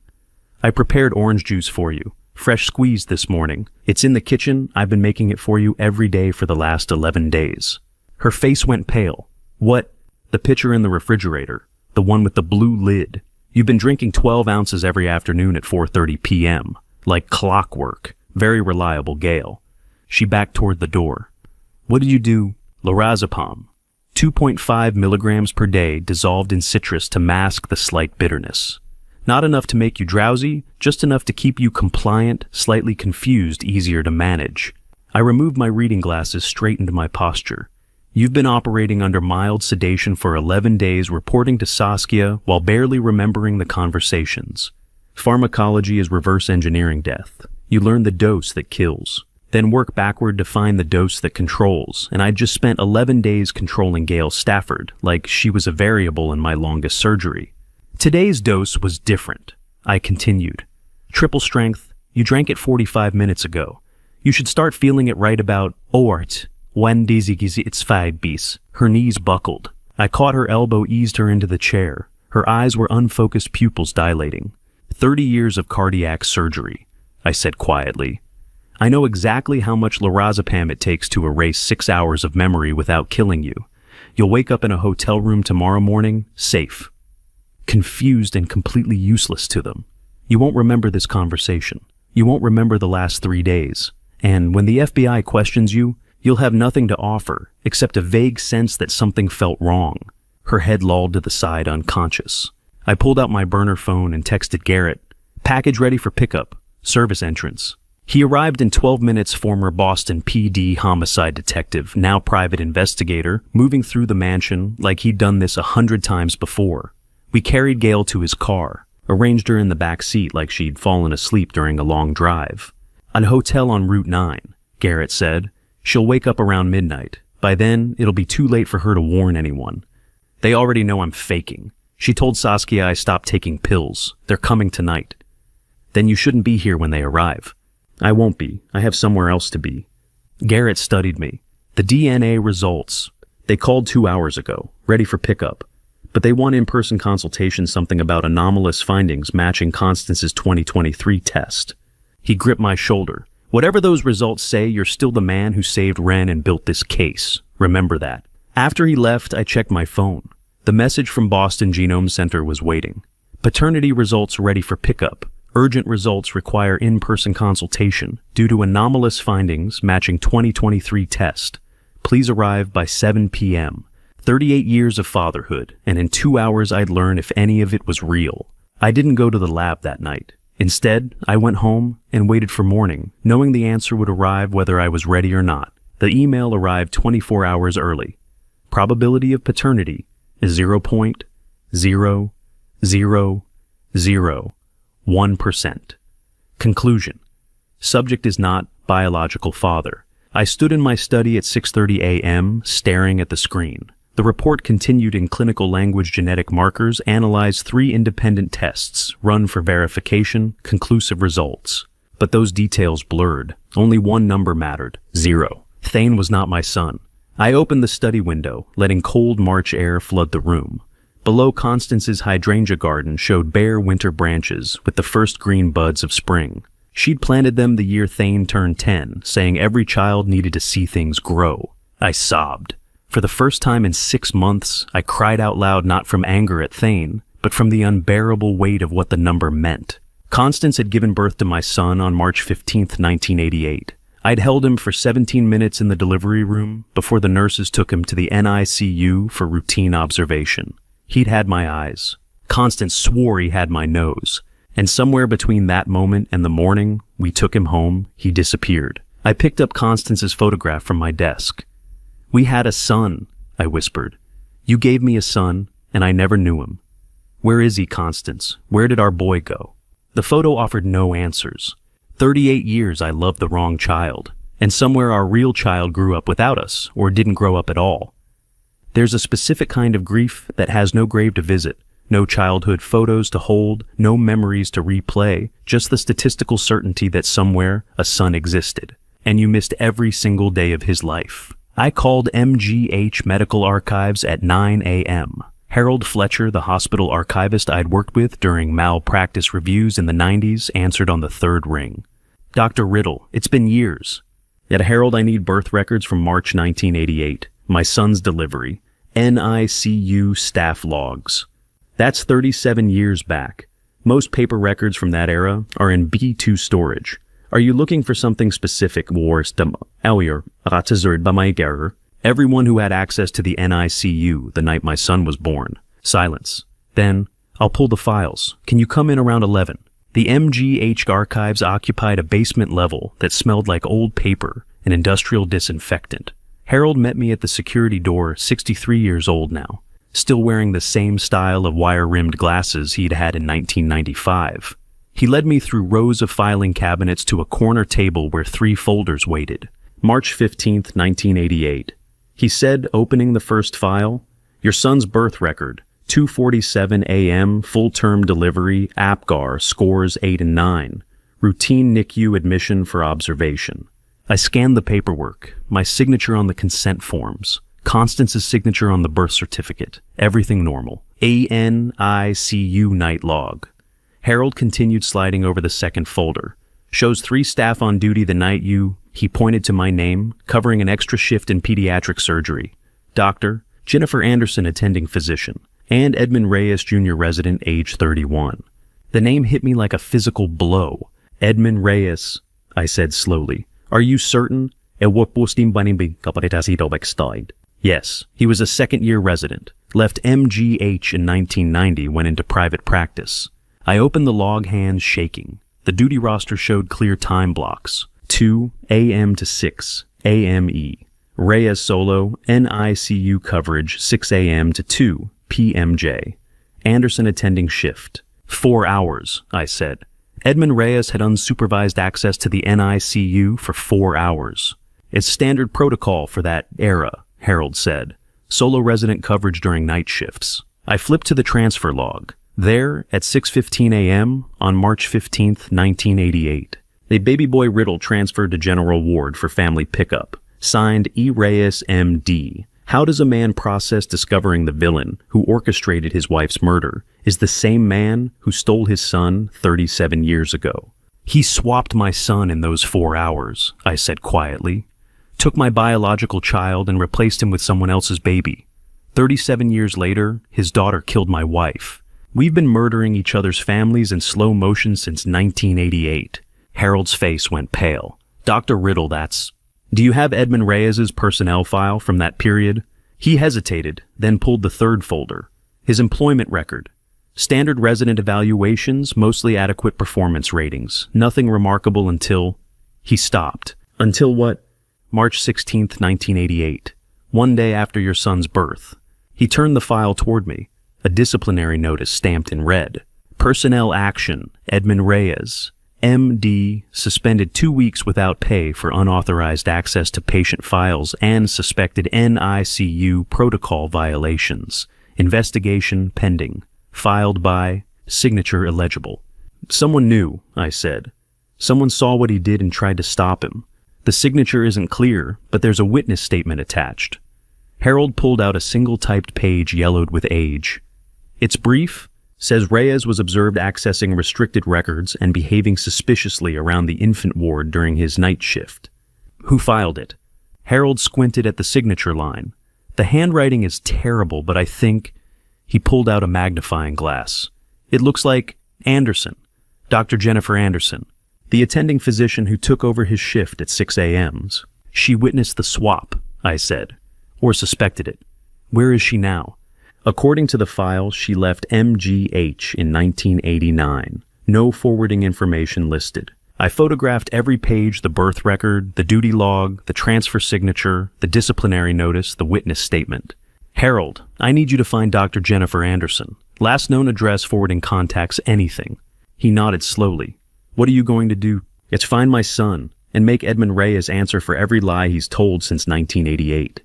The trail to Dr. Anderson went cold. She died in 2003, no children, no forwarding records. But her witness statement mentioned an abandoned infant transferred to Catholic Charities on March 16, 1988. That's where the real search began. The nun's arthritic hands pulled the yellowed file from March 1988.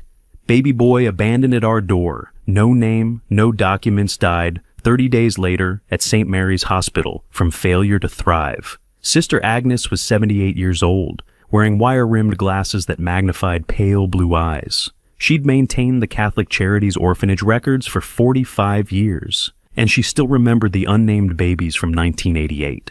March 16th. she said, settling into the chair across from me in the South End archive room. 5:30 in the morning. Someone left him in a basket by the side door. No note, no identification, just a blanket. I couldn't speak. My throat had closed. He was underweight, jaundiced. We got him to St. Mary's Pediatric Hospital within 2 hours. She opened the file, reading from faded handwriting. Diagnosis: failure to thrive, suspected sepsis. Dehydration. He was so small. When did he die? April 14th, 1988. 29 days old. The infection was too advanced. They tried everything. She pulled a photograph from the file. A Polaroid, edges yellowed. Dated March 22nd, 1988. A thin newborn in a hospital bed, eyes closed, tubes in his tiny arms. I held the photo with shaking hands. He has Constance's eyes. Even closed, I can see her in his face. My son died alone, and I never knew he existed. We baptized him Michael, Sister Agnes said gently. For the Archangel. We always baptize the unnamed ones just in case. He's buried in St. Joseph Cemetery, Section 12, under baby Michael. April 1988. You can visit him now. I've pronounced death 8,000 times in my career, but holding that Polaroid of a son I never met, baby Michael, 29 days. Failure to thrive was the first time I understood that medical language is just cowardice dressed as precision. Thank you, I whispered. She touched my hand. I'm sorry you had to learn this way. He deserved to be loved. He was loved. I just didn't know it yet. I left Catholic Charities at 4:30 p.m. and drove home through evening traffic, the Polaroid in my jacket pocket. Constance had known. The 2023 paternity test proved she'd suspected, but she'd never told me. Why, back at the mansion, I went to her study, the room I'd avoided for months. Her desk still held her reading glasses, her fountain pen, her leather notebook, where she'd kept lists and reminders. I opened the notebook to the last entry dated October 10th, 2024, 8 days before she died. One line in her precise handwriting: everything that matters is in Father's medal. Her father's Navy Cross. The medal she'd kept in our bedroom display case for 41 years, honoring the grandfather I'd never met who died at Iwo Jima in 1945. I retrieved the wooden box from the bedroom. Inside, the medal rested on black silk lining. I'd seen it hundreds of times, but I'd never looked underneath. I lifted the silk. Taped to the bottom of the box was a USB drive. My hands shook as I plugged it into my laptop in the study. One file, for Lester, watchalone.mp4. I clicked play. Constance appeared on screen sitting in this same study wearing her light blue cardigan. The timestamp read, October 11th, 2024, 2:30 p.m., 7 days before the camping trip. My love, she said, and I had to pause the video because hearing her voice broke something inside me. If you're watching this, I didn't survive October. Listen carefully. Everything I'm about to tell you is true. I watched for 47 minutes. Watching your dead wife confess on video is like performing surgery on your own heart. You know exactly where to cut, exactly how much it will hurt. And you do it anyway because the alternative is worse. She told me everything. The digoxin conspiracy, Corbin and Dr. Ashford's roles, Saskia's planning, the camping trip she knew would kill her. I couldn't tell you while I was alive, she said at minute 32. If they knew I knew they'd kill you first. I'd rather die alone than watch you die. At minute 34, she revealed the final piece. I transferred $8 million from my family trust into a hidden account under the name Margaret Ashworth. It's for Ren. Otis Langley has the access key. He doesn't know what it unlocks, just that you'll need it. The account is structured so Saskia and Thane can't touch it, even if they kill both of us. Ren will have everything she needs when she turns 18. $8 million, hidden in plain sight. Enough to protect Ren for life. I know you'll find this eventually, Constance continued. I know you'll build a case. I know you'll make them pay. That's who you are, precise, methodical, relentless. So I'm giving you the tools you'll need. The financial trail, the witness statements I documented, the Lu Yin I made of Saskia and Thane discussing the timeline. She smiled that sad, knowing smile I'd loved for 41 years. I'm sorry I didn't tell you sooner. I was afraid if they knew I knew they'd kill you before me. This way you survive. You protect Ren. You finish what I started. I love you more than 41 years could ever show. The video ended at 10:47 p.m. Her final words frozen on screen, don't let them win. I sat in the dark study, tears streaming down my face. Constance had known everything. She'd walked into that camping trip knowing she'd die. And she'd done it to save me, to save Ren, to give me time to build the case that would destroy them. She'd won from the grave. Tomorrow at 2 p.m. at St. Paul's Cathedral, I'd seal that victory. 16 hours left. My phone buzzed. Unknown number, the text read, Dr. Riddle, we know about the FBI. We know about Ren. We know about tomorrow. If you show up at St. Paul's, the granddaughter dies first. E.R. Edmund Reyes had just turned my trap into a hostage negotiation. I called Simone at 10:49 p.m., 2 minutes after Edmund Reyes' threat text, and asked the only question that mattered, is Ren alive and safe right now? Yes, asleep. Why? Reyes just sent a threat. Says if I show up at St. Paul's tomorrow, the granddaughter dies first. Silence. Then, Ren is safe. I moved her 3 hours ago to the backup location, not Brookline, my sister's apartment in Newton. If Reyes knew where she actually is, he wouldn't waste time on threats. He'd act. The knot in my chest loosened slightly. You're certain? I've been doing this for 20 years, Lester. The threat is a bluff. He's fishing. I forwarded Reyes' text to Judge Prescott and Monica Delgado. By 11 p.m., we were on a conference call, 3 voices in the dark calculating odds. The text is a bluff, Monica said immediately. He's trying to spook you into aborting. If he had real access to the granddaughter, she'd already be leveraged, not a threat. This is psychological warfare. Or he's testing our response time, Julius added. Seeing if you panic, if you move Ren, if we scramble resources. He's gathering intel. So we proceed, I asked. Monica's voice was steel. My agents have been on Ren's last known location since yesterday. If anyone approaches the Brookline address, we'll know. But if Simone moved her 3 hours ago, Reyes is operating on old information. Lester, Julius said carefully, if you want to pull out, we abort now. No judgment. But if you walk into that cathedral tomorrow, you commit fully. What's your call? I thought about Constance's video, baby Michael's grave, Ren's testimony, 38 years of lies. I'm going.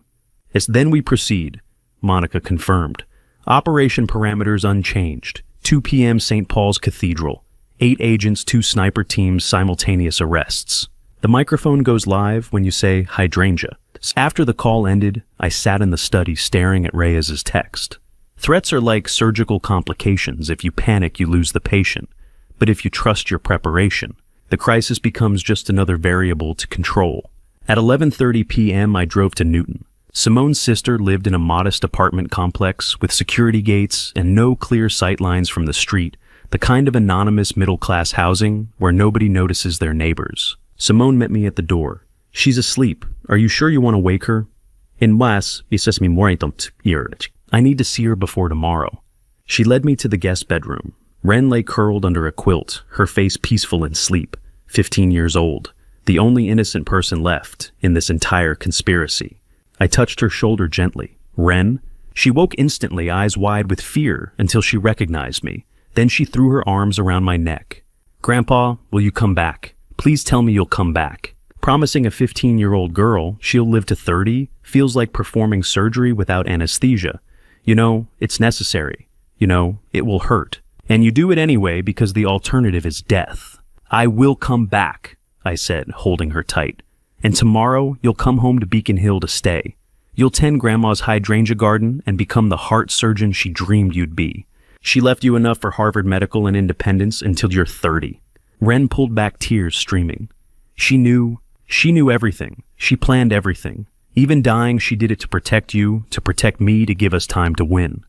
I miss her so much. So do I, but she's still winning. Tomorrow we finish what she started. Ren nodded, wiping her face. Be careful, always. As I stood to leave, Simone walked me to the door and handed me a small bundle, a dark blue tie, a slim metal case, and a tiny pill bottle. FBI microphone in the tie, she said.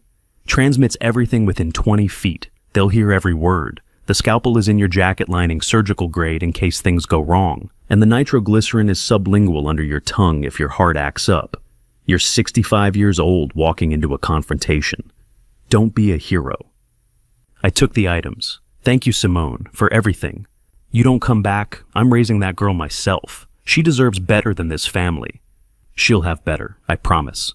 Driving home through empty Newton streets at midnight, I thought about what I was carrying. FBI microphone, surgical scalpel, nitroglycerin pills. Emergency weapons for a 65-year-old cardiac surgeon walking into a trap. But I didn't need weapons. I had Constance's 47-minute video confession documenting the entire conspiracy. I had Wren's sworn affidavit with time-stamped eyewitness testimony from October 18th. I had Judge Prescott's federal warrants for 4 targets. I had FBI SAC Monica Delgado's 8 agents and 2 sniper teams. I had Garrett Thornton's pharmaceutical evidence showing Corbin's 6-month drug theft pattern. I had Harold Fletcher's 1988 hospital records proving Edmund Reyes swapped my son. I had 4 file boxes of documentation spanning 37 years. And I had one question to ask Thane, a question he couldn't answer without destroying himself. The microphone would capture everything. The scalpel would stay in my pocket. The nitroglycerin would remain unused. All I needed to do was show up and ask the right question. At 12:18 a.m., as I pulled into my Beacon Hill driveway, my phone lit up with a calendar alert. April 1st, 2025, 1400, St. Paul's Cathedral. 13 hours and 42 minutes until I walked into a church to destroy the family that destroyed mine. I didn't feel fear. I felt like a surgeon scheduling the most important operation of my life. The patient was justice. The disease was 37 years of lies. And the prognosis was certain someone would die on that table tomorrow, but it wouldn't be me. I slept 3 hours. At dawn, I visited St. Joseph Cemetery and stood before the small marker, Baby Michael April, 1988. Then I drove home to prepare for the operation that would end 37 years of lies. The FBI technician adjusted the microphone in my tie at 11:07 a.m. and said, "Audio confirmed, Dr. Riddle, everything you say in that cathedral goes on federal record." My study had become a command center. Monica Delgado stood by the window reviewing tactical positions. Judge Prescott sat in the corner chair, silent and grave. Garrett Thornton monitored his laptop, tracking the target's movements in real time. "Final briefing," Monica said, turning to face me. "You enter St. Paul's at 1:55 p.m. 3 targets arrive at 2 o'clock. Your only mission, get them to confess on record. The moment you say hydrangea, we move in from 5 positions." "Dr. Ashford," I asked, "arrested simultaneously at his Newton residence the moment you give the signal. We have the freezer, the medications, everything." Garrett looked up from his screen. "Gail Stafford cooperated last night. She's testifying against them for a plea deal memory loss, or not. She kept records. Phone logs, medication schedules, conversations she documented thinking she was protecting herself. She'll bury them." Even Neutralize the nurse had become my witness. The irony wasn't lost on me. Monica stepped closer. "Dr. Riddle, are you ready for this?" I looked at Constance's photograph on my desk. "I've waited 6 months. I'll be fine." At 1:55 p.m., I walked through the heavy wooden doors of St. Paul's Cathedral. The space smelled of incense and old stone. Rain had started steady April showers that cast shifting shadows through the stained glass windows, painting the pews in blues and reds. The vestry waited behind the altar, a wooden table, 4 chairs. On a nearby shrine, someone had placed fresh hydrangeas, Constance's favorite flower. I didn't know if that was FBI staging or divine coincidence. I arranged 3 items on the table, the DNA test results showing 0.0001% paternity, the 1988 Polaroid of baby Michael in his hospital bed, Edmund Reyes's personnel file with a disciplinary notice dated March 16, 1988. Then I waited. Walking into that cathedral felt like entering an operating room where I was both the surgeon and the patient. I'd cut open the truth, and the bleeding would kill what I love most. At 2 o'clock p.m. exactly, the vestry door opened. Thane entered first, wearing a dark suit that made him look older than 38. Saskia followed in professional gray, carrying a leather briefcase. Behind them came Edmund Corbin, 52 years old, the hospital pharmacist who'd stolen enough digoxin to kill 30 people looking nervous and small beside the others. None of them noticed the elderly couple praying in the third pew, the young man lighting candles by the south wall, the maintenance worker adjusting the heating vent. FBI agents, all of them. "Dad," Saskia said warmly, setting the briefcase on the table. "We're here. This won't take long." She extracted an 80-page document. "Sign on pages 3, 17, 42, 67, and 80. Then you're free to rest at Wellesley. They're expecting you this evening." I didn't move. Instead, I gestured to the 3 items I'd placed on the table. "Before I sign, I want you to know this, I know everything." Thane's eyes dropped to the DNA report. His face went white. Saskia followed his gaze. 30 seconds of silence stretched into eternity as she processed what she was seeing. The Polaroid, the file, the test results. "How long have you known?" she asked finally, her voice still controlled. "Long enough. Your father swapped my son in 1988. My biological child died at 29 days old in a Catholic orphanage. You killed my wife with digoxin stolen from the hospice where Corbin works. You've been sedating Thane for years to make him compliant. And you planned to lock me in a psychiatric facility while you stole everything Constance left behind." Corbin moved toward the door. The maintenance worker stood blocking his path. "We can explain," Thane started. "No." Saskia's voice cut like ice. "We can't, and we won't." She looked at me with something like respect. "My father died by your hand in 2003. Your wife was the price to be paid. I have no regrets." Thane turned to her, shaking. "Saskia, what is she talking about? Who was my real father?" "Edmund Reyes," I said quietly. "The man who swapped you into my life when you were 3 days old. The man who died on my operating table 22 years ago.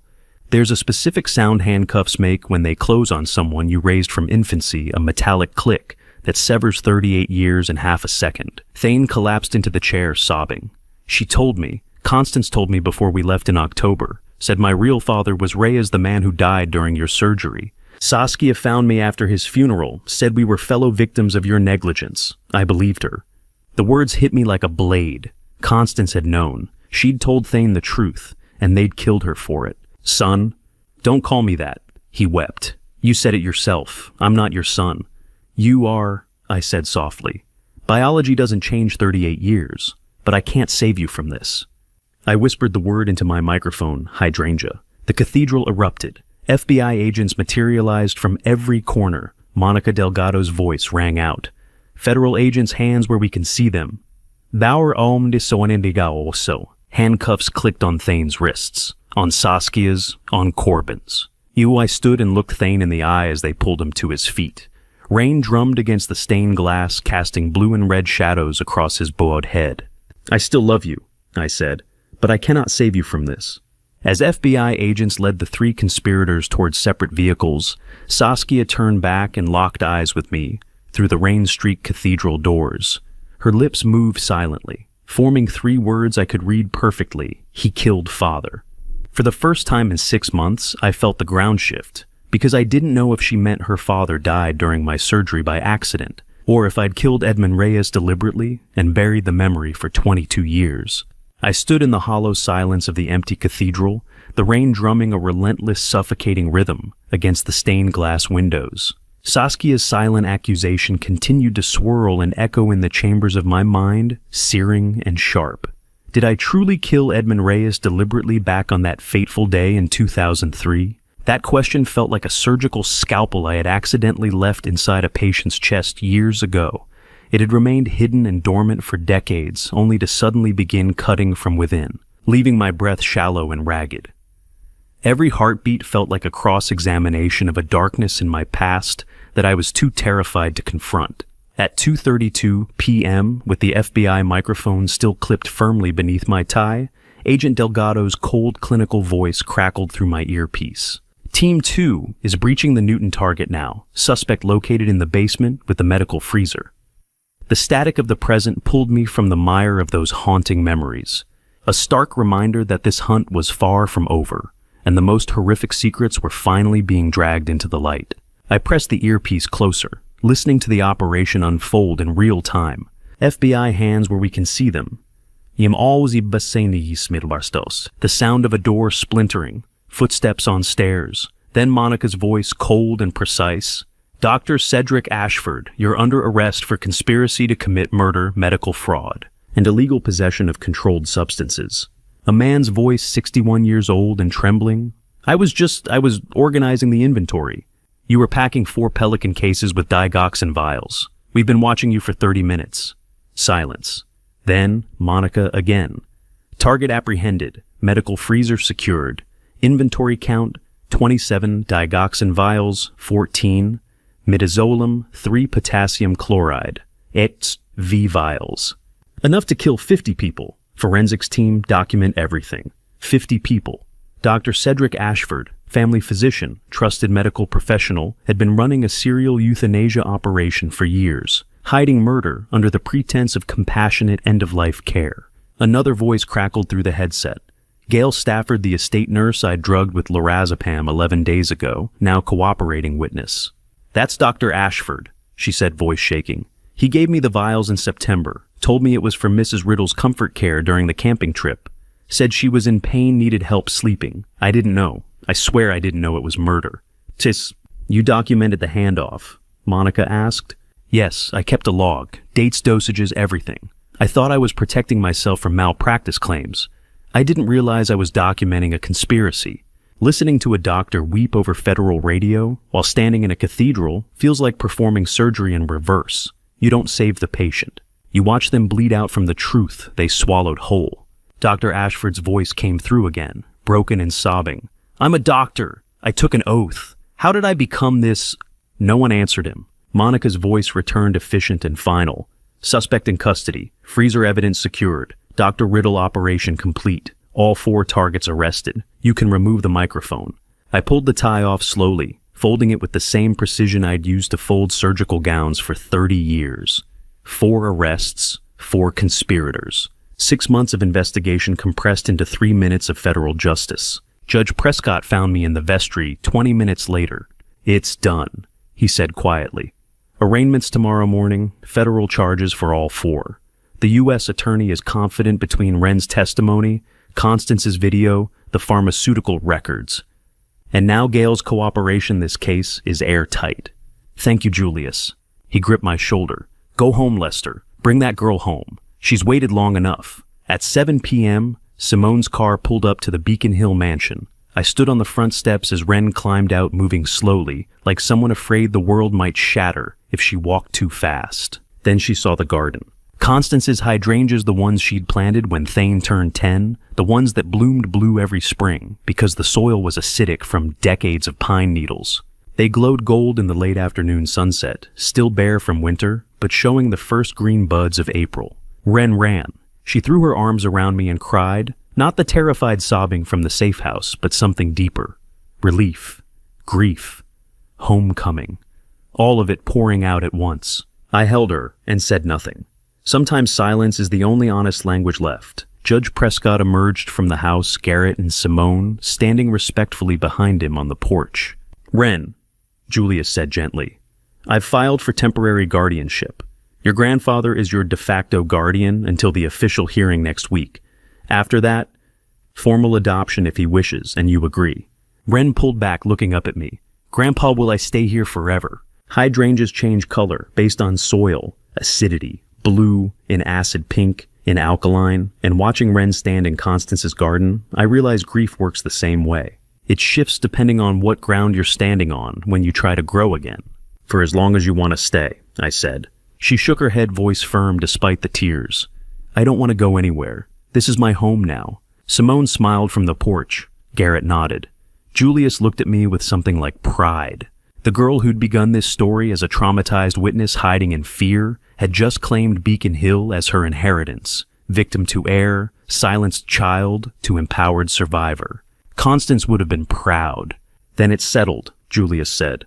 "Welcome home, Wren." As the others said their goodbyes and departed, Simone, with a final hug for Wren, Garrett, with a firm handshake for me, Julius with legal papers to file the garden filled with evening quiet. Birds called from the oak trees. The rain had stopped, leaving everything smelling of wet earth and new growth. Wren and I walked toward the house in the fading sunset, her hand in mine.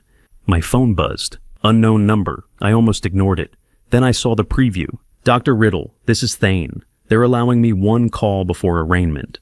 I need to tell you something about the 2003 surgery, something Mom told me before she died. It wasn't an accident. Can you visit me tomorrow at 9 a.m., Suffolk County Jail? Door." I stared at the screen, Saskia's accusation, suddenly crystallizing into something concrete. Constance had known. She'd told Thane. And now, with federal charges hanging over his head, my son, my not son, was ready to tell me the truth. It wasn't an accident. 4 words that could rewrite 22 years of memory. I looked at Wren beside me, finally safe, finally home. Then at the text message that promised to destroy whatever peace I'd just won. The question wasn't whether I'd visit Thane tomorrow at 9 a.m. The question was whether I wanted to hear an answer I'd spent 22 years refusing to ask. I never got that 9 a.m. jail visit. The arraignments moved too fast, the plea deals came too quickly, and by the time the dust settled, Thane wasn't in county lockup anymore. He was in South Bay House of Correction, sentenced and processing into the system. 5 weeks after the arrests, I drove to South Bay knowing that the son I raised for 38 years would be there for the next 25. The visitation room smelled like industrial disinfectant and stale coffee. Fluorescent lights hummed overhead, casting everything in cold white.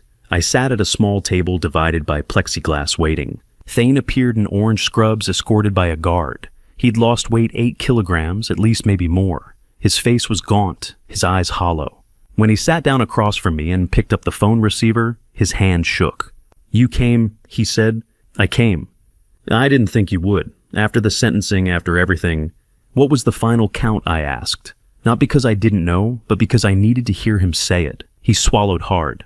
25 years, manslaughter conspiracy to commit fraud accessory after the fact. They dropped the murder charge when I testified against Saskia. And the others? Yet Saskia got life without parole. First-degree murder conspiracy, elder abuse. Edmund Corbin got 22 years as accessory. Dr. Ashford got 30 years plus asset forfeiture. They seized his house, his practice, everything. I nodded slowly. The sentencing had been front-page news for a week. I'd read every article, watched every court report. But hearing it from Thane's mouth made it real in a way the headlines never could. "Do you still consider me your son?" he asked suddenly. "After everything, do you—" I looked at him through the plexiglass. 38 years of birthday parties, baseball games, graduation ceremonies, Christmas mornings, bedtime stories. All of it built on a lie that neither of us had known. 90 seconds passed in silence. "I will always remember the 38 years I loved you," I said finally. "That was real. The rest I don't know what to do with it yet. Give me time." His face crumpled. Tears streamed down his cheeks. "I don't deserve time. I don't deserve you. But thank you for coming. Touching hands through prison glass is like performing surgery with gloves on. You feel the shape of what you're holding, but never the warmth, never the pulse beneath the skin." We pressed our palms to opposite sides of the plexiglass. 2 hands not of the same blood, separated by 2 inches of industrial barrier. "Will you come back?" he whispered. "I don't know," I said honestly. "Maybe, eventually. I need time to figure out what forgiveness looks like when everything you believed was a lie." He nodded, understanding in a way only someone who'd lived the same deception could understand. "Ren," he asked. "Safe, home, thriving." "Good. That's good. Tell her I'm sorry. Tell her I never wanted any of this. She knows." The guard announced 5 minutes remaining. Thane and I sat in silence, hands still pressed to the glass, trying to hold on to whatever fragment of fatherhood survived the truth. When time was up, I stood without looking back. The walk to the parking lot felt like moving through water, every step heavier than the last. I dropped my car keys twice on the asphalt. My hands were shaking so violently I couldn't grip them. When I finally got into the driver's seat, I couldn't start the engine. I sat there for 10 minutes staring at the steering wheel, sobbing quietly in a prison parking lot while the May sun beat down on the windshield. 38 years, 25 more. He'd be 63 when he got out. I'd be 90. Would I even remember his face by then? Would I want to? I've driven the route from South Bay to Beacon Hill 16,000 times in 40 years. But today every red light felt like a moral question I couldn't answer. Do you forgive him? Should you? Can love survive this much truth? I passed a hydrangea nursery on Route 9, brilliant blue blooms in neat rows, ready for spring planting. Constance used to stop there every April. I kept driving. When I pulled into the Beacon Hill driveway at 4:15 p.m., Ren was studying in the garden. She sat in Constance's old wrought iron chair, calculus textbook open on her lap, surrounded by the hydrangeas that were finally showing their first blue blooms. She looked up when she heard the car door, saw my face, closed the book. She didn't ask where I'd been, didn't ask what happened. She simply opened her arms. "You're home," she said as I held her. "That's all that matters. You're home." "I saw him," I whispered. "I told him the truth. It didn't fix anything, but it was the truth. Truth doesn't have to fix things to be worth telling." Wisdom from a 15-year-old who'd survived her own impossible truths. We stood there in the garden while the afternoon sun painted everything gold. After a long moment, Wren pulled back and handed me an envelope.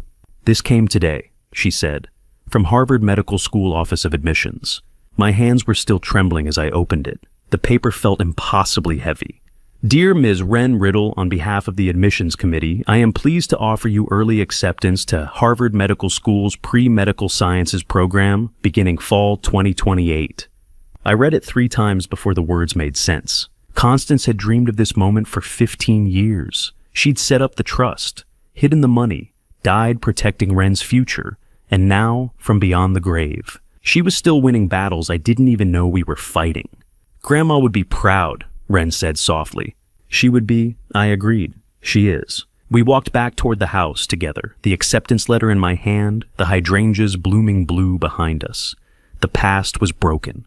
The present was fragile. But the future Constance had bought with her life, was finally secure. That Harvard acceptance letter sat framed on the mantel for 3 months, a promise Constance had made from beyond the grave. 3 months after I visited Thane in prison, the hydrangeas bloomed in colors Constance would have called impossible: deep purples, electric blues, whites so bright they looked like snow in July heat. July 28th arrived golden and warm. I found Wren and Simone in the garden pruning shears in hand, working their way through the sprawling bushes that had taken over the south corner. Grandpa, Wren called when she saw me. "Look at this one. The blooms are twice as big as last year." She was right. The hydrangeas had exploded this season, fed by 9 months of tears, soaked into the soil, nourished by grief. I'd watered them with every morning since October. "Your grandmother would be proud," I said. "Now, she planted most of these herself, didn't she?" "Everyone. She said a garden was the only legacy that grew more beautiful after you died." At 3 p.m., Otis Langley's car pulled into the driveway. He carried a leather portfolio and wore the satisfied expression of a lawyer about to deliver good news. "Dr. Riddle, Wren, Ms. Whitfield," he nodded to each of us. "May we sit?" We gathered around Constance's old wooden bench, the one she'd sat on every evening for 9 years, watching the hydrangeas shift from pink to blue as the soil changed. Otis opened the portfolio. "I'm here to officially announce the Margaret Ashworth Trust. $8 million established by Constance Riddle 3 months before her death. Purpose: to fund Wren's complete medical education at Harvard and provide financial independence until age 30. Wren's hand found mine. 8 years fully funded. 8 years. Undergraduate pre-medical program, medical school residency if needed, housing, books, living expenses, plus investment accounts that will mature when you turn 30. Your grandmother thought of everything." Wren turned to me, eyes bright with tears. "How did Grandma know I would study medicine? I only decided 2 weeks ago when I got the acceptance letter." I smiled through my own tears. "Your grandmother knew everything. She just never told anyone until it was necessary. She watched you from the day you were born. She knew you'd become the doctor she wanted to be, but never had the chance. She was that certain. Gardens are the only surgeries that succeed after the surgeon dies. Constance planted these hydrangeas 9 years ago, and they bloom more beautifully now than when her hands were still alive to tend them." Otis reviewed the remaining documents, trust administration disbursement schedules, investment strategies Constance had specified, with the same precision she'd used planning dinner parties. Every detail accounted for, every contingency covered. "She really did think of everything," Wren whispered. "She always did," I said, "even her own death." After Otis left and Wren departed for her evening violin lesson, I sat alone on that wooden bench as twilight painted the sky purple-blue like the hydrangeas surrounding me. I pulled out the framed Polaroid I'd been carrying in my jacket pocket for 3 months. Baby Michael April, 1988, eyes closed, 29 days old. My firstborn son, the child I never got to hold. I spoke to Constance in my mind the way I'd done every evening since she died. "My love, I didn't save you that October night. That is a sin I will carry until I come to you. But I didn't let them win. I kept your garden. I kept your granddaughter. She will become a heart surgeon as you dreamed. And one day when I finally join you, I will hold our firstborn son. The child I never got to embrace. The child who has waited for me for 38 years on the other side. Holding a photograph of a son who died before he could open his eyes feels like holding a scalpel over an empty operating table. All the precision in the world can't bring back what was never given, the chance to live." "Will you help me find him?" I asked the twilight. When I cross over, will you take my hand and show me where he's been waiting? The garden answered with evening bird song and the rustle of hydrangea leaves in the July breeze. I thought about everything that had happened since September: Constance's death, the investigation, the conspiracy spanning 37 years, baby Michael's grave, Thane's arrest, Saskia's cold confession, Wren's testimony, the cathedral confrontation, 4 arrests, 4 sentences, Harvard acceptance, the trust revealed.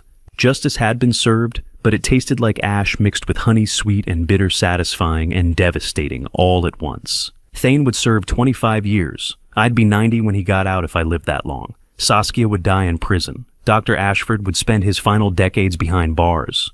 Edmund Corbin would be an old man before he saw freedom again. And Wren, beautiful, brilliant, traumatized. Wren would become a doctor. She'd save lives the way Constance had dreamed of saving lives. She'd carry forward a legacy built on blood and tears and $8 million hidden under a false name. Did we win? I asked Constance's memory. Is this what victory looks like? The hydrangeas didn't answer, but they bloomed anyway, electric blue in the fading light. I set the framed Polaroid on the bench beside me and looked up at the twilight sky, turning purple-blue like the flowers around us. Somewhere in this garden, in the soil enriched by 9 months of my tears and the blossoms that bloomed brighter than any season before, my wife was telling me the same truth she'd whispered 41 years ago on our wedding day. Love doesn't end when the heart stops, she'd said. It just changes address. I believed her then. I believe her now. My wife always said, hydrangeas bloom brightest when the soil has been soaked in tears. The garden this year is greener than it has ever been. And to you listening to my story, remember this family betrayal cuts deeper than any scalpel I ever held in 30 years of surgery. Don't make my mistake. I spent decades perfecting my surgical skills, learning to see the smallest anomalies in a human heart. But I was blind to the poison being administered in my own home. I trusted without questioning. I loved without protecting. For 6 months after Constance died, I grieved alongside her murderers because I couldn't imagine that family betrayal could reach so deep. But here's what this family story taught me. Justice doesn't erase grief, and truth doesn't heal all wounds. What saves you is choosing who becomes your family when blood proves false. Wren isn't my biological granddaughter. Thane wasn't my biological son. But love built over 15 years of bedtime stories and scraped knees matters more than DNA. I believe God allowed me to survive Constance's death so I could protect the one innocent child left in this wreckage. When you face your own family betrayal, and many of you will remember that chosen family can be stronger than blood family. If this family story moved you, please share it with someone who needs to hear that betrayal doesn't have the final word. Leave a comment telling me, have you ever had to rebuild family after loss? I read every response. And if you'd like more stories like this, please subscribe to the channel. Your support means everything. Thank you for staying until the very end. This story contains fictionalized elements for reflection and storytelling, but the lessons about trust, family, betrayal, and redemption are real.